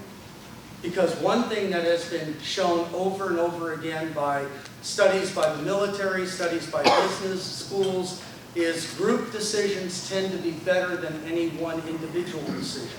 It can be, hey, that blue would look great in the bedroom, and your significant other says, yeah, but it clashes with the hallway, and you hadn't thought about that. Or the new house is beautiful, it's going to be great, yeah, but what's the commute going to be like? They add a perspective that you may not have heard. One of the things that is important as a consensus builder and as a facilitator is if you want to get a quick decision, just tell people to vote. That's a peculiarly American way of resolving things like this, where there is no right answer. We tend to just default, let's just vote on it and get it done. And a couple of the groups did that. And they got a decision right away, and I'm not sure everybody in that group endorsed the decision. Because you can also have tyranny of the majority, where 2 or 3 people have thoughts and a thought process that's aligned, and they just keep outvoting the rest of the group on every single issue. And after a while, the people in the minority just put their hands in their pockets, they stop talking, they stop participating, and they no longer feel ownership on any of the decisions that are made. So part of your job as a facilitator is to get everyone involved and to pull out the quieter, perhaps shyer people and get them involved in the decision making. And make sure that 1 or 2 dominant personalities don't just overwhelm the whole group, and make sure that everyone has a chance to have his or her opinion heard. As we went around the room, the groups that made sure to hear everyone's opinion, they came up with a decision that pretty much everyone in the group can support because they could buy into the process. And that's one of the things that you're going to have to do as a counselor at RYLA camp, is help them develop the process. How can you do that? Open-ended questions. What if? You have half the group wants to go left, half the group wants to go right. They can't seem to get a decision made. They're immobilized. Well, what if? What if we go down the middle? Instead of going red or blue on the banner, what if we do purple? What if we do green? And model the way by showing them how to facilitate, so that when they go back to their school and their Interact Club or whatever organization, they can implement some of these policies. Last year, one of the girls in the group that I was a counselor with Karen, was involved in her Interact group at her high school. And she commented on how many people showed up at the first meeting of the year. And then they had their first activity, and 6 people showed up. So her takeaway initially was, God, what a bunch of losers. They don't even come to our activity. And then as I talked to her a little bit more over the weekend, well, it wasn't the group's idea, it was her idea to do this particular community service project. And no, she didn't really solicit input from anybody else. She felt she was president. She could simply announce what the activity was. Well, the members of her club voted with their feet. They didn't show up. And that was a process over the course of a couple days that she finally seemed to realize that she needed to pull people out. And by Saturday afternoon, she was really good at this in our group settings, asking people, you know, Sally, you haven't said anything in a while. What do you think? And you could just see how the skill set improved over the space of a couple of days. So as Susan mentioned, we're not going to do this particular exercise at RYLA camp. This was more for your information so that you can see how to build consensus in a situation where there's no right answer. There simply isn't a right answer. And we can argue till we're blue in the face about these, you know, alleged rankings. And again, this is simply a fairly common little exercise that's done in quite a few business and law schools around the country, where you're doing facilitating and how to build a consensus. So anyhow, any questions, I'm happy to answer. I'm sorry if anyone was offended. It wasn't intended to be a commentary on the current Me Too and related environment. But it's not a commentary. I'm sorry. I'm feeling you're just putting it aside. stop. No, not at all. I- Not at all. I'm trying to tell you, I No, wasn't. I understand that, but, I'm just saying in terms of the exercises that we do thoughtfully with each other in these spaces, I'm hoping that we also get tools of how to, if somebody in the group, regardless if it's this activity or any activity, I'm hoping that we're also given the tools to help as mandated reporters or to share if things are serious in the group and identify it. What is our process to be able to create that safe space?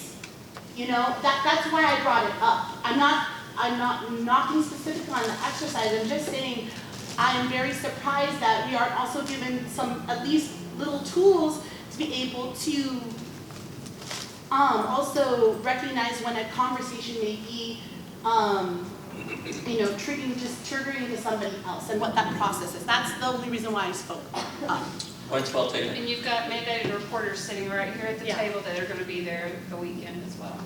Right here to. Also doing a Thursday night, Yes. right before RYLA. That's, We are really gonna drill down on the what ifs and if people get triggered and how do you deal with that? Okay, so that's coming. Would it be helpful to talk about it in the room? At our tables? Yes. Yes, it would. Just because, like when that stuff, you can't just put it away, right? So Yeah. maybe there's space to just do that. Now, I don't know how we are on time, but sometimes just to purge that just a little bit and say, well, what are some of the things we could do, right? How do we handle triggering? Maybe that would be useful and we could report out and that way we'd have group, you know, a little bit of a group idea. Do you think we could spend 10 minutes to do that? Sure. Got the okay. Thank you, I appreciate it. So what about if, I'll just throw something out. What if we just talk at the table and come up with ideas for when someone is triggered? How do you recognize it? And what could you do or say that would show that you see them and feel that, you know, that you allow it into the space, right? Without somebody feeling like it's being pushed aside.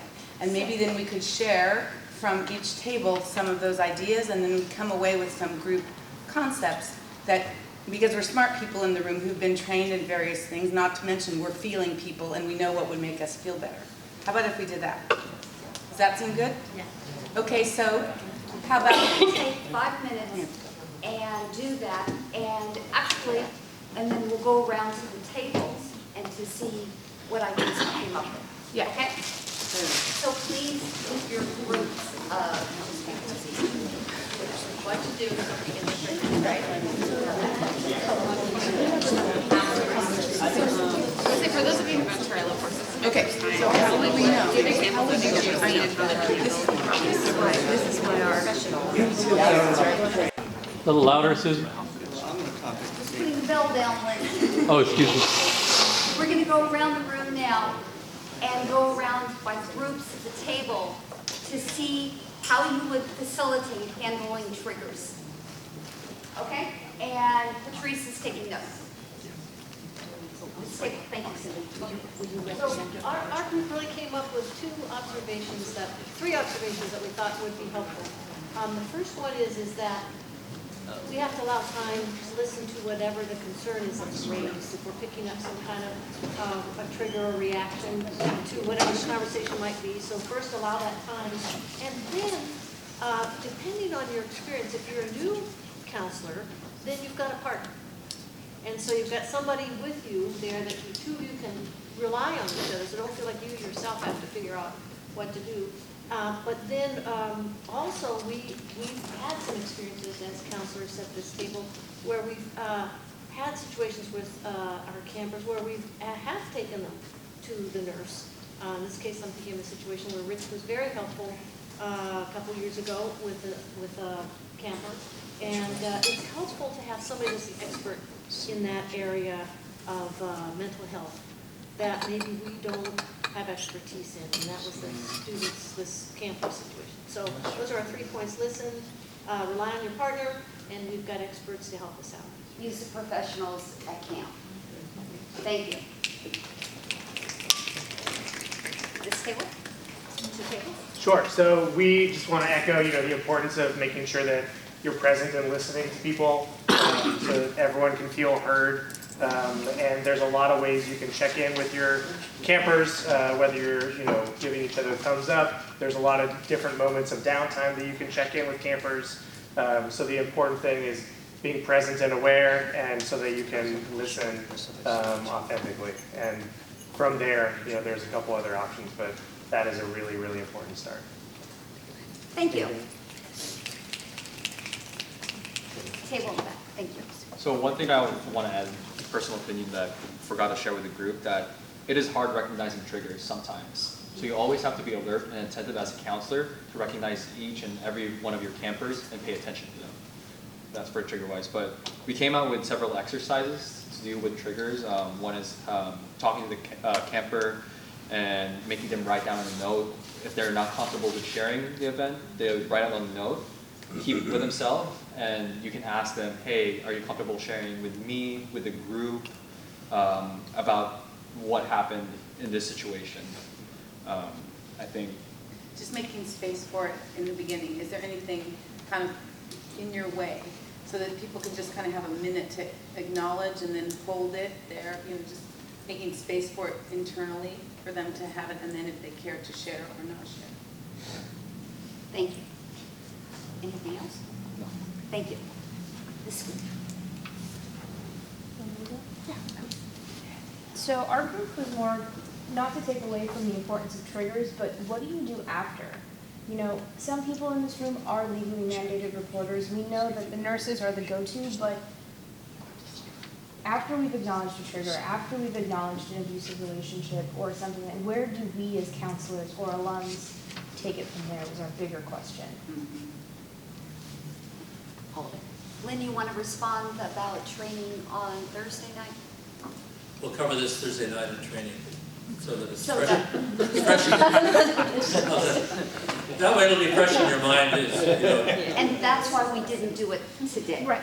So that it would be fresh. It's going to be covered Thursday night for your safety.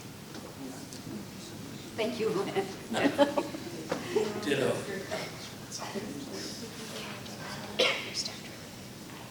Okay.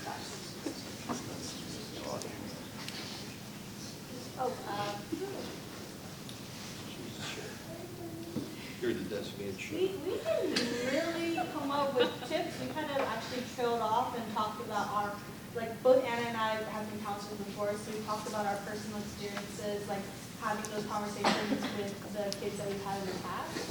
A little bit louder. So both Anna and I have been counselors before, so we didn't really talk about tips, but more so our personal experiences, having been counselors, having had kids as campers, and having those discussions. After the panel, usually that's when the conversation will come up, where it's more of a heavy topic, and there's there's a lot of power in the word pass. In terms of when you're going around the circle and sharing and giving them the space to take the time to collect their thoughts and their feelings if they need to, but also pressing the fact that we all have a responsibility to report if we know that there might be some kind of harm or safety issues, and on Thursday we will talk about that, but then just making sure that they know that there is a certain degree of confidentiality, but also responsibility on our part. Thank you. So for us, we actually didn't get to dealing with the triggers. We were talking more about recognizing the trigger.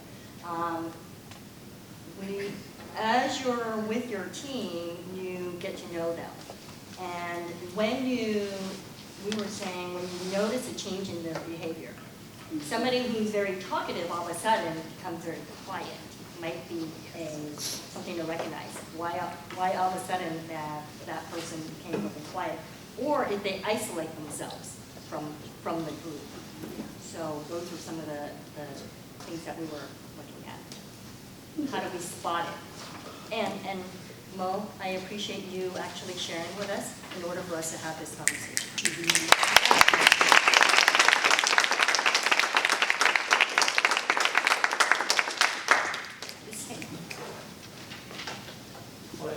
I think we wanted to, of course, course, acknowledge Mo as well for bringing this up. Sometimes the things that are hardest for us to discuss are the things we need to talk about the most, and where we all come from different places of leadership and experience. It's valuable for us to hear other people's input as well. So I think this is a valuable route that we've taken as a group, and also just in building trust in the process of why we're all here. Collectively, I think we're, as a group, more informed now of each other's experiences, and then also talking a little bit more about being aware of triggers with our things. I will add, Sam, it's great to facilitate our conversation, and Anusha and like everybody. I don't know who you are in the corner. Yes, you, because we didn't get a chance to hear everybody's names. But I think you standing up and recognizing that we cannot transition to the next topic, the way you facilitated that, take notes. Yeah, that was helpful. That is, I'll be honest, I was a little bit re-triggered by the initial response. Let that little sit for a second. So I want to say thank you, because it shows that you've had experience in this area, right? And this is valuable for all of us. So I just want to say thank you for that. Thank you. I just want to say one thing to the group is that when that stuff exists, it's like our efficiency can't pave over it. Like we can't be like, oh, but we're headed for the time, because it leaves everybody with a gaping hole in their heart, right? Because we've paved over, it's like pave over the parking lot. Like, no, you have to actually make space for what's really happening. And it doesn't show up as efficiency, right? Because we can't be efficient with humans, right? So there's that, we just have to carve it out, and you have to be willing to stand in it and be in the discomfort. And I've offended people completely unknowingly like that, and you see someone shut down and you have to take a break, check in, I'm so sorry, whatever it is, you have to navigate people, a lot of human beings, and it's a contact sport, this human being stuff, so we're going to run into each other, and it's okay, right? We learn something from every one of those experiences, so thank you.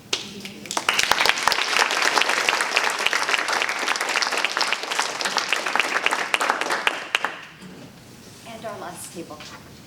Well, I'm going to have David speak, because I think the Wessex is an important thing for everyone to know about.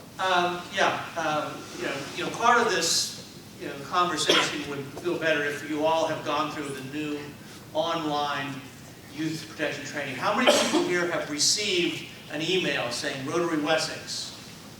Okay, so a few of you, mostly non-Rotarians, it looks like.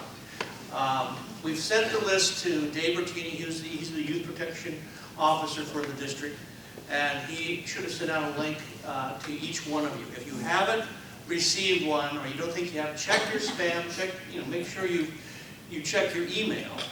I just added these three folks back here since they were on a Rotarian list, so we have to send Rotarians using a different means. But if you're not on that list, or if you haven't gotten information, check with me or check with, where's Anna? There you are. Our youth protection coordinator. She's the one that's going to close the loop, on all the details regarding that. But on that site, there'll be an online training, there'll be a volunteer application, an affidavit. There's a series of questions that kind of raise a lot of the contextual situations that that you may have encountered in the past or will be encountering as a volunteer. Thank you. I have one question, David. For the alumni who are under 18, do they have to take a youth protection training? No. Do they have to fill out the volunteer form? We can have them take youth protection training if they're under 18. It certainly would be worth it. Yeah, I think everyone should. Y'all taking it.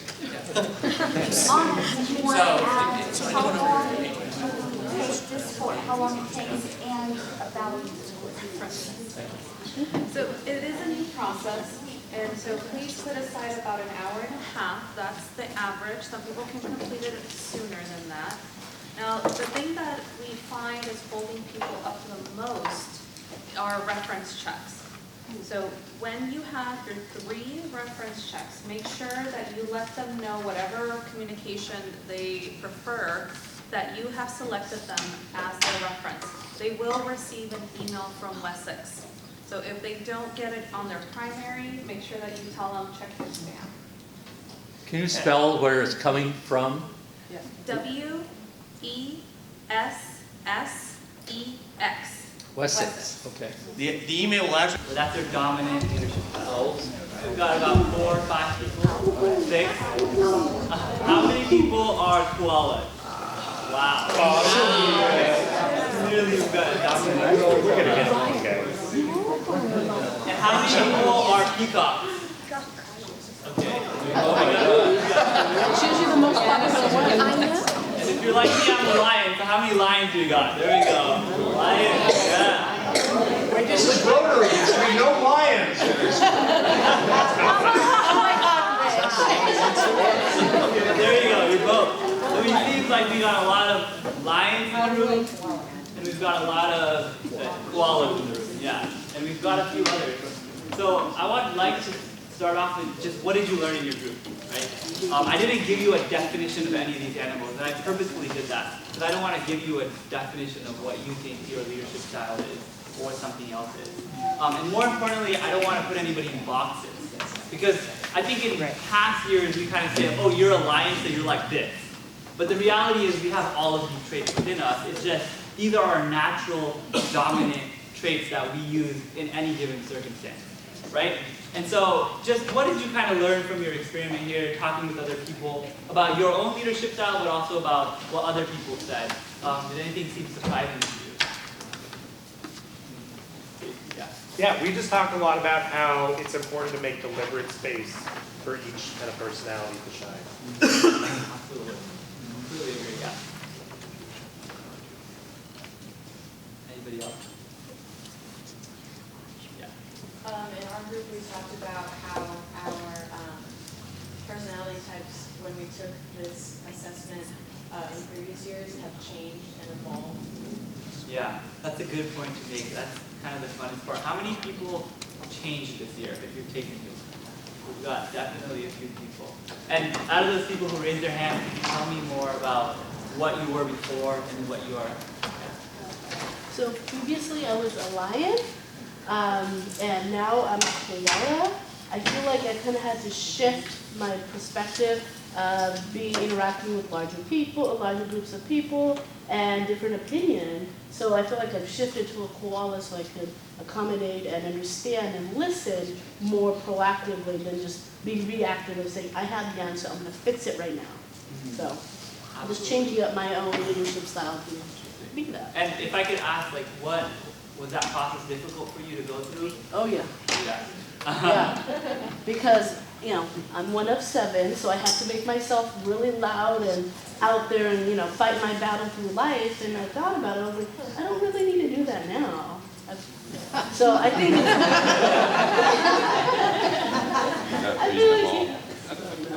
I feel like it's phases. And realistically, I feel like I was a little bit of everything, and it's situational.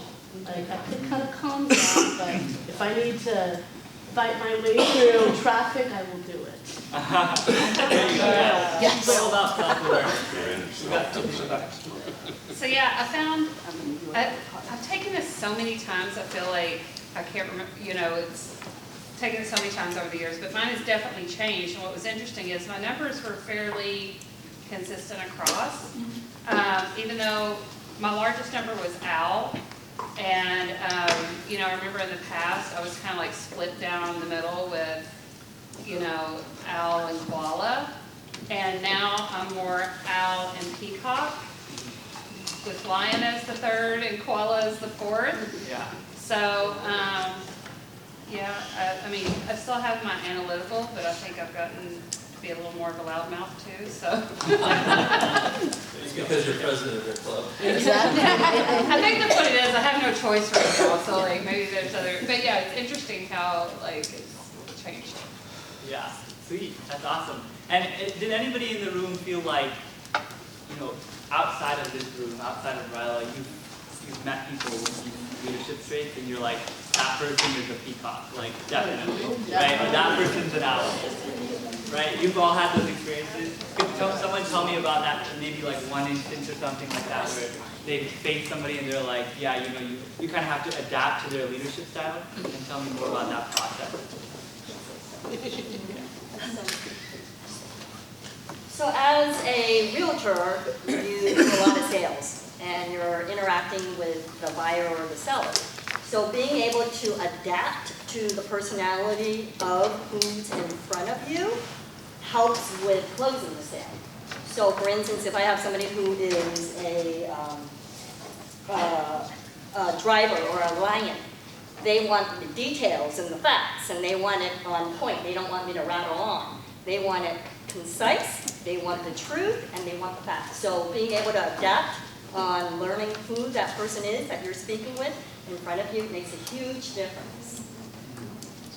So that's a great point you make, and I think one of the reasons why I also asked that question was, you know, especially if you're new here, you know that there's so many different styles in your group, and sometimes you'll have to adapt, not only as a counselor or as an alumni, but the people in your team will also have to adapt to that style. And sometimes some of these students have never been able to actually experience something like this.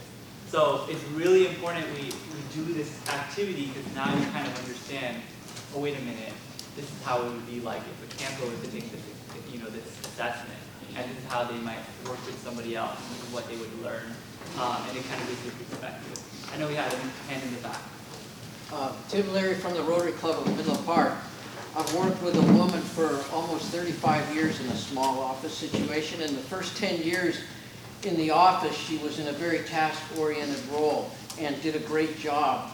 But then, after that period of time, transitioned to a role that is very relationship-oriented. And she is 110% peacock. And once she got in the right seat on the bus, so to speak, or the right role in the office, she's just blossomed not only professionally but personally, because now her values and how she likes to communicate has all come together. And it's been, having known her for so long, it's been such a wonderful thing to see her realize so much of her potential. That's amazing. Thank you for sharing that, Sarah. Did anything seem surprising to you about somebody else's style or your own style?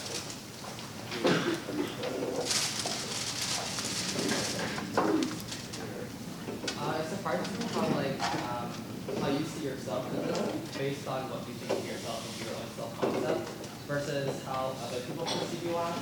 Because, for example, I always scored higher as a lion, and a lot of people were, well, the lion part not very surprised, but a lot of people usually associate you with being a peacock if you do know me personally. Peacock's actually my lowest score. Exactly. It just comes to show about how you see yourself compared to how the world sees you. How you may be feeling is going to be totally different from what other people see you as, and that's why tying it back to the concept of leadership and communication. Whatever you're trying, the message you're trying to communicate is not always going to be understood because you guys are both coming from different environments. And there's always going to be like that small overlap where you guys do understand the message. And I feel like it's good to be aware that these are really just boxes. Everyone does have like similar traits to these. It just depends, someone said earlier, situationally. Sometimes in a group environment, I will be lying. Other times, I'll be the peacock, or other times I'll be the koala. And it's really just trying to find that synchrony between your group in order to accomplish the task at hand.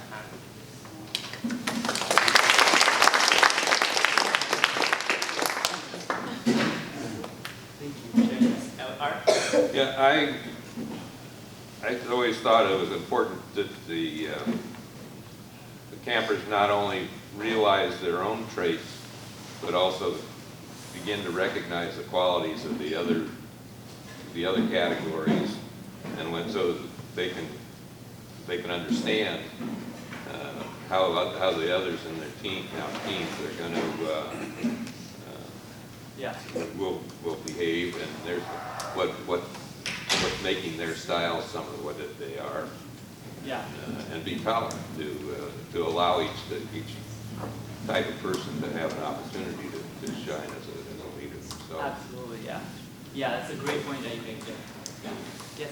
I just wanted to add also, I think it's important to make sure the campers understand there's no right answer. Because I think sometimes they start to think that if they're not a lion, there's something wrong with them and they're not going to be a good leader. They think leaders have to be lions. And in fact, as someone pointed out, you may use all 4 of these depending on the situation. Yeah, and just to emphasize that point, I think I was talking to Lynn yesterday, and he told me that don't call it an exam or a quiz, because that kind of tells you that there is right or wrong answers. And so try to call it maybe an assessment or a survey of a style. And I know it might be a little hard to transition into that, at least for me, but that's really important you emphasize that as well to your campers so that they know that there is no right or wrong. I think this is like a personality profiling system, and there are so many of them. It goes way back into the Aristotle days. But it's a huge part of communication, and I call them languages. So going back to there's no right or wrong, it's what language do the campers speak in terms of their personality type. And I think if you can not only identify who you are, whether you're an owl, et cetera, but what is the camper's style of communication based on their personality type. So like Mary said, if your buyer or seller is an owl, then you speak to their language. So and because we encompass all of these personality styles, it's really important to be able to be multilingual, so to speak, and know who the camper is, what style they are, so that you can speak their language, so you can understand them and they can understand you. So I think this is so fascinating to me because this is a huge part of communication. Absolutely, yeah. And that's a great transition, I think. Kind of ask where does someone or everybody in the room kind of see this activity and these leadership styles fall into the 5 exemplary leadership styles? If anybody can talk about that. Maybe Tip, you'll It's a Rotary Wessex. And there are several documents that you'll have links to. The volunteer application form and affidavit is the one you should fill out first. The second you complete that and press the submit button, instantly an email is going to be sent out to the references you list. And so before you submit it, you might want to let your references know because you want them to receive it, know they're going to get it, and respond. What do they need to do? Respond yes? Is it like There's an email. They will get an email. But like what level are the commitment are they looking for? That's why, like, is it, hey my boss, I need you to respond to this email. It's just going to be like 3 questions. I just want to give the appropriate. Yeah, something like that. Yeah. Okay. Should we have already received this email, or this is something coming? Coming. Oh, okay. For anyone who's a Rotarian that's coming, for any alums under 18, we just made a decision that you should fill it out, and so it'll be coming to you. I'm not Rotarian though. Yeah, so you should be on our RYLA list that we said. We'll double check that everyone in this room is going to get it and fill it out. I think we have not said that the district has created an entirely new system, and that's why any fingerprinting done in the past or any approvals in the past have all changed because they've upgraded the process. So fingerprinting, 18 and over, and then youth protection training. If you do not receive the information, contact David or Ana Zambrano. So I can personally attest to this. I filled out the forms yesterday. There's 3 forms if I'm right. There's 2 youth protections, and you have 1 volunteer form if I'm right. And then I have 1 question regarding the 3 contacts. I only entered their phone numbers because I didn't know their emails. Then unless you enter their emails, they're not going to get a notice. Okay. So I have to fill out the form again? Yeah, you have to fill out the form with their email addresses. Okay. It's essential. Yeah. Josh? Oh, sorry. Yes. I have a question. So last year when I did the similar thing as well, my references never got contacted because they never like responded with anything. Right. So my question is this a new thing now where they have to respond to Yes, it? yes. No. Okay. And it's all online. Yeah. Yeah. Yeah, Stacy. I understand that some of us haven't received it yet. Right. And they said, you said if we don't get it, contact you and Anna. Right. If we don't receive it, by when should we start bothering? I would say, by the end of this week. Okay. By Friday. Definitely. If you haven't gotten it by Friday, or if you haven't found it. Is it coming from Dave Bertini's email or Wessex? Rotary Wessex will be the message. Rotary Wessex, looking for it. Yep. Back to the subject that triggered this discussion. In my mind, most of us role in all of this is simply going to be to recognize and be sympathetic and know the resources that we have. We're not really, most of us, capable of resolving these things. That's right. And I think we need to be each recognize what it is we're really qualified to do. So recognizing, being present, paying attention, noticing, getting to know your group, and seeing, some of the things that we've talked about here, any change in behavior, extra quiet, something going on, recognition, and refer. Does that make sense? To me. Okay. And one more question so we can move on. Yes? Yes, thank you for choosing me for last one. Before we move on, I do want to say thank you. I have so much respect for you doing that, because the amount of course you take, especially to say that to a bunch of people who you have never even met, takes so much courage. And also shout out to your group for having it, providing that platform of comfortability to share. And I also thank you, Miss, even though we haven't met personally, but for you to be one of the only people in this group to kind of recognize the fact and take the initiative to facilitate it really shows a lot. Because how do we, I feel like in my personal opinion, how do we just continue on the time? I felt like most feelings sort of just been felt invalidated. Yes. And I feel like invalidation of a person's feelings shouldn't be something that's of RYLA's philosophies, especially since we are humans. We do feel stuff. And although we do have a lot of time or a lot of stuff to do on our schedule, sometimes we do kind of just need to slow down and breathe. So thank you.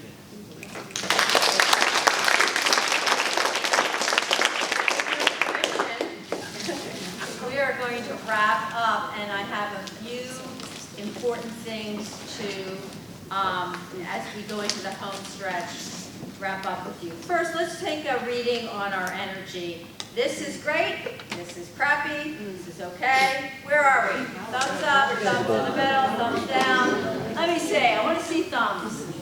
Okay, some, right? Thank you. Just wanted to thank you for being honest, and I just, it's really important because there's an arc, right? There's an arc to a training, and we are definitely in the home stretch. We asked you to play 100% out, stay at the end, and you're all done that fantastically. So here's what's coming. You're going to be getting ongoing support. So this is not the end. This was just the beginning, okay? And you're going to get ongoing support. It's going to come. We're going to give you tips and things coming over email to reinforce some of these things, to add some new information. We didn't want to load you up with too much today. We wanted you to have an experience. And what was that magic word we talked about? Real estate was location, location, location. But what was that other word? Facilitate. Facilitate, facilitate, facilitate. So I hope you got a good taste of that today. One of the things, I have a handout coming around, green handouts, can we get them going around? And that's just, you'll get more of those kinds of things later on. Do you realize you are sitting in your counselor pairs? Did we already talk about that? What? Oh my God. Oh my God. I had no idea. That was slick, dude. Good job. I did that. 100%. So we're going to have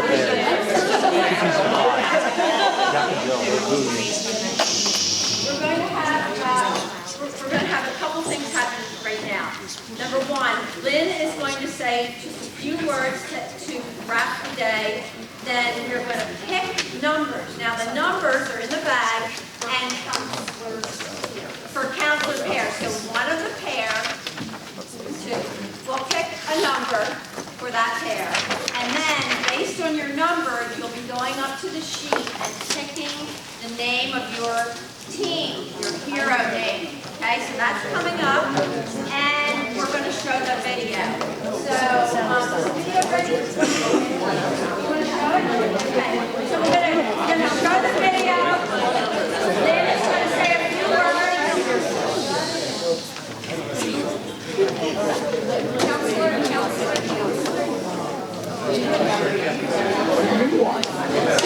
We have a meeting.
Probably get in touch with you. You don't know if you're 9 or 6. Unless it's like you're I'll shoot you a text with my email too and thank you. Who haven't picked a number yet? Pairs. Okay, Liz is going to wrap us up and then we'll move on to the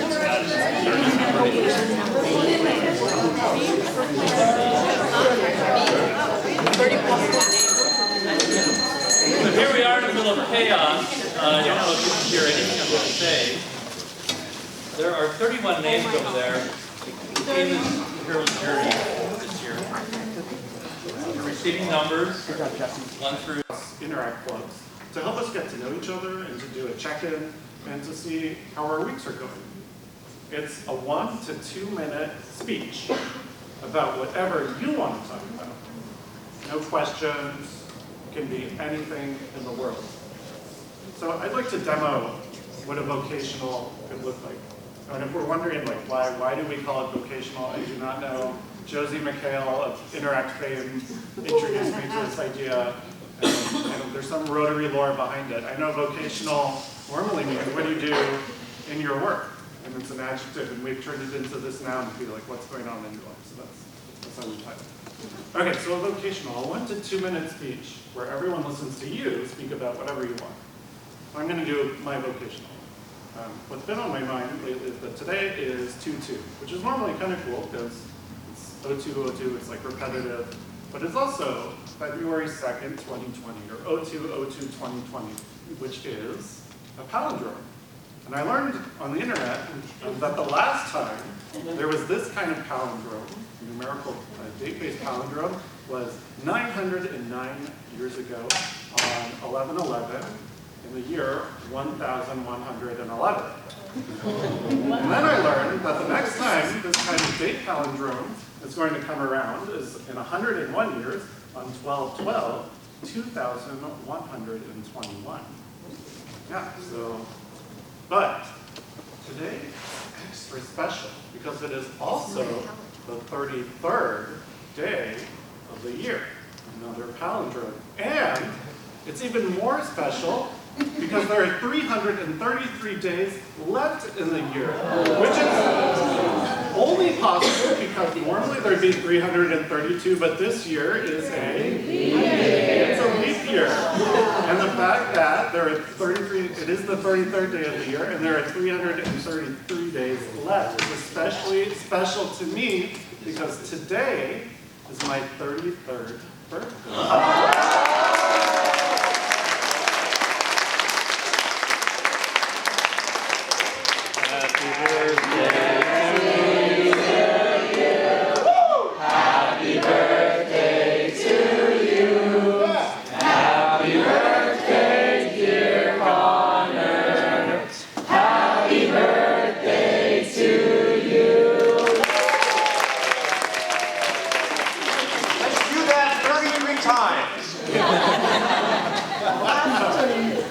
So, in your tables, please take 1 to 2 minutes each to listen to each other talk about whatever you like.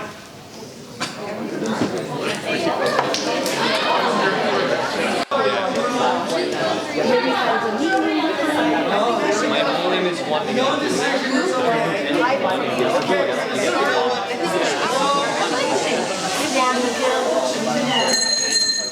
Okay, we're going to go around the room real quickly. 3 pieces of information. Who did you rank number 1? Who did you rank number 5? And what process did you use, whatever it was, arm wrestling, voting, whatever process you used to come up with your rankings? We'll start over here. Who was number 1 with your group? Our number 1. Who was? Our number 1 was Ivan number 1. Who was 5? Sinbad. What process did you use? we basically used the process of, we all started off with 3 different ideas. Like, I know all of our papers were pretty different, but the more we analyzed the situation and each described our point of view, we all started to have one common idea and kind of started agreeing with each other. So we didn't have to vote or anything, we all had that agreement. Okay, so you just kept talking. Yes? Something that Caleb brought up in the group was to define, agree what honorable is. So once we had that platform, then we were able to start discussing and progressing further and doing process of elimination. Because there's like the moral, honorable, and then there's the contract honorable. And we just wanted to figure out which one we wanted to get to. Okay, so you agreed on a definition before you went any further. Okay, next. So our number 1, or highest honorable was Ivan, and our least honorable was Abigail. And kind of like this group, we started talking as a group, and we figured out pretty quickly that we had our bottom 3 kind of aligned. So then we kind of debated of the 2 that we had left, who was really the top one, who was the second one. Eventually, we kind of just called a vote, and we all agreed. So you ultimately ended up on a vote? Yes. Okay. Just for the top 2. Okay.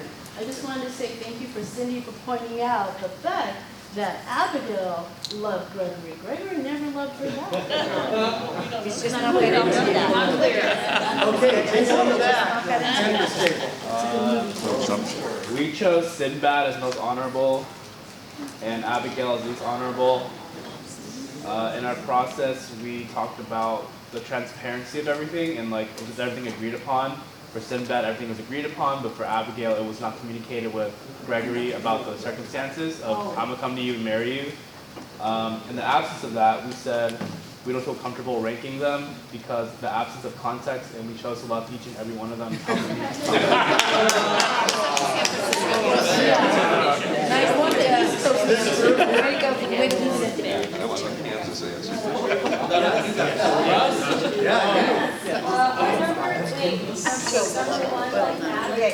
Honorable.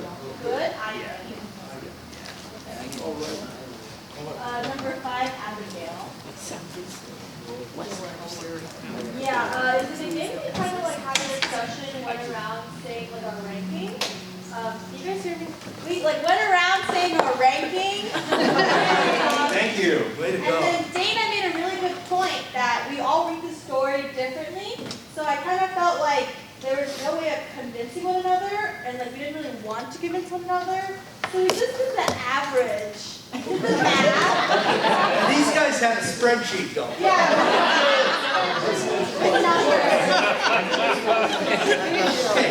And I'll ask you, do all of you support the rankings as they came out? I made sure they were first, though. I made sure they were okay.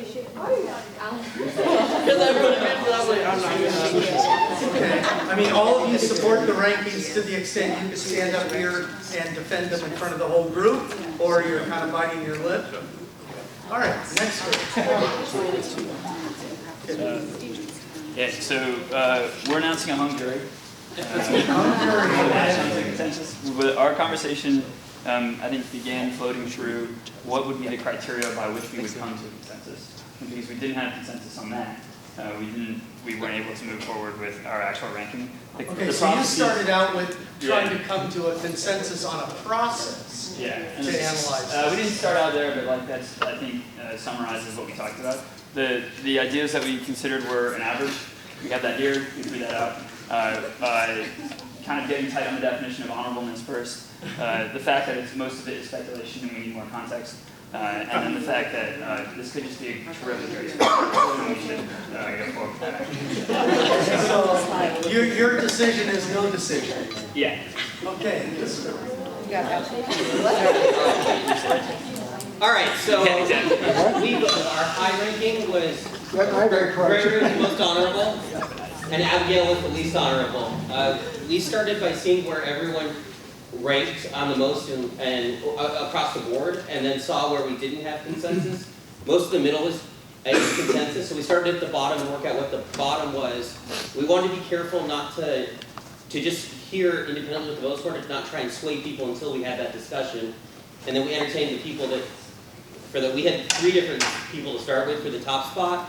And with the top spot, we explained our position, and then consensus grew. The middle's still a mess, but. Okay, so you still are undecided on 3, 4, 5, or 2, 3, 4? 2 and 3 were kind of a toss-up. Okay. But you also spent time on a process. Yeah, sure. Oh, the most important thing was Larry wanted to make sure we decided so we can go to Super Bowl. That was the process involved.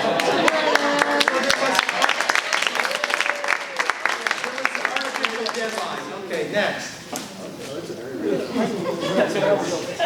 So we all came to the table with slightly different opinions on how to approach this. Collectively, we agreed that in the style of this exercise, that as a group we didn't feel comfortable coming to a point of assigning more honorability or less, or pointing to it. In some ways, just because of the way the exercise was designed, we felt like some aspects of it were continuing biases that don't necessarily align to how our world operates or how we should think about things anymore.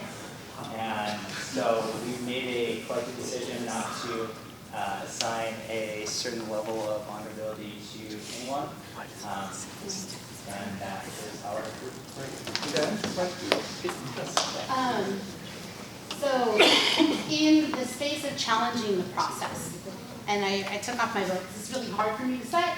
So I've been in youth development work for about 20 years.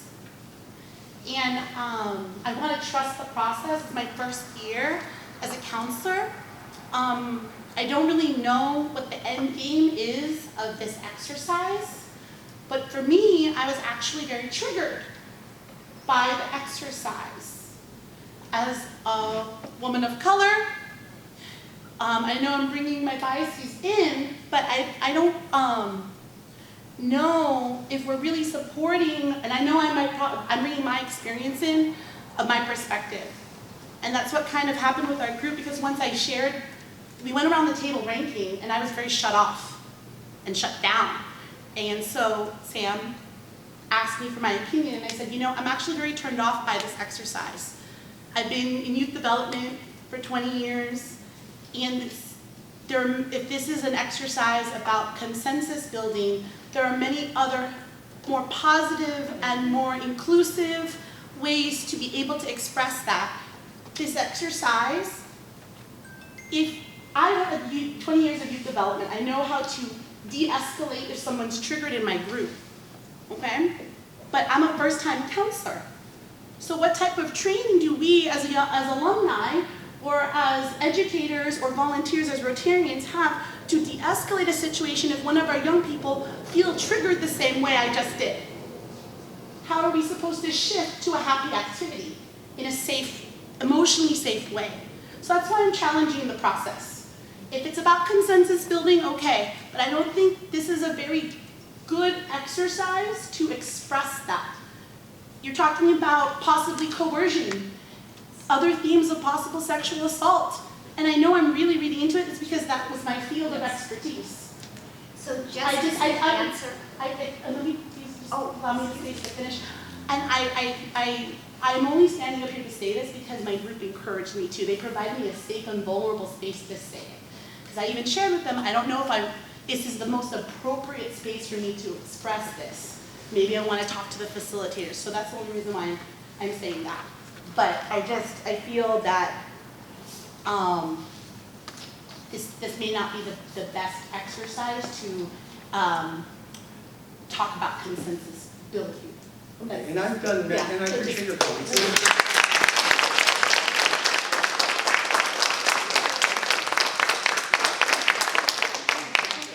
Thank you for sharing your thoughts. And we hope this was safe, as we wanted it to be with confidentiality and everything else in the room. This exercise, as John has said, is only to see the process. It is not something that will happen at RYLA. But it is only, so now what we've all learned, and I'm going to pass it back to John, is all about triggers and how to facilitate. And I'll let you finish the sentence. Yeah, and I appreciate your comments. This was intended to be a low-key exercise with no right answer, and that is what I'm going to get around to. I've done many other consensus-building exercises. The problem is, if you look deep enough at many of them, there's a right answer. This is not a morality play. It was not intended to be a morality play. It's not intended to be anything related to Me Too or anything like that.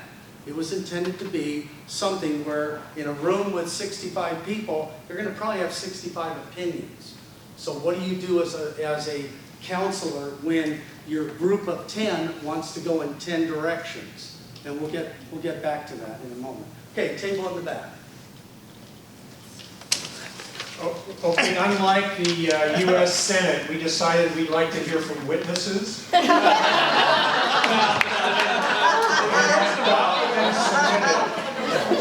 You can tell by actually all the four people in the back here that we, on the other side, were browbeaten into their. Well, we see your desk is pretty clean. That's how, I mean, we were here fine, and they said, listen, you're going to come to our table. And then, you know what then they said? They said, and we all agreed. We ranked it all the same. So you got 50% of the votes on our side. 60. 60% because one of ours happened to agree with them. But we went with Ivan and Abigail. Oh, thank you so and you're an educator, so you know. So you know what? Having fun is important because they're little babies. They learn to walk and talk, and they're not sitting, listening and trying to figure it out. They're not uptight.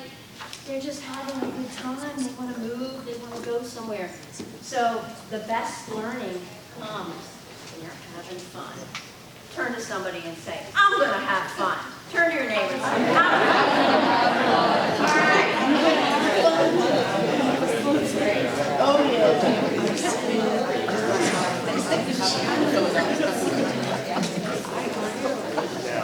So, we're going to share a secret with you. So, Lisa and I want you to know that we actually have alums sitting together, as well as staff sitting together, as well as your counselor pairs sitting together. And we now have an icebreaker for you to meet your other half, otherwise known as your table. Okay? So the first question we have is, and we would like each person to take 5 minutes to do all the talking before we switch. And the first question is, if you were going to become a close friend with your partner, please share what would be important for him or her to know. And they have 5 minutes to do the first person, and then we'll tell you to switch. Okay? We'll let you know, we'll ring the bell when it's time to switch. All right, so 1, 2, 3, go.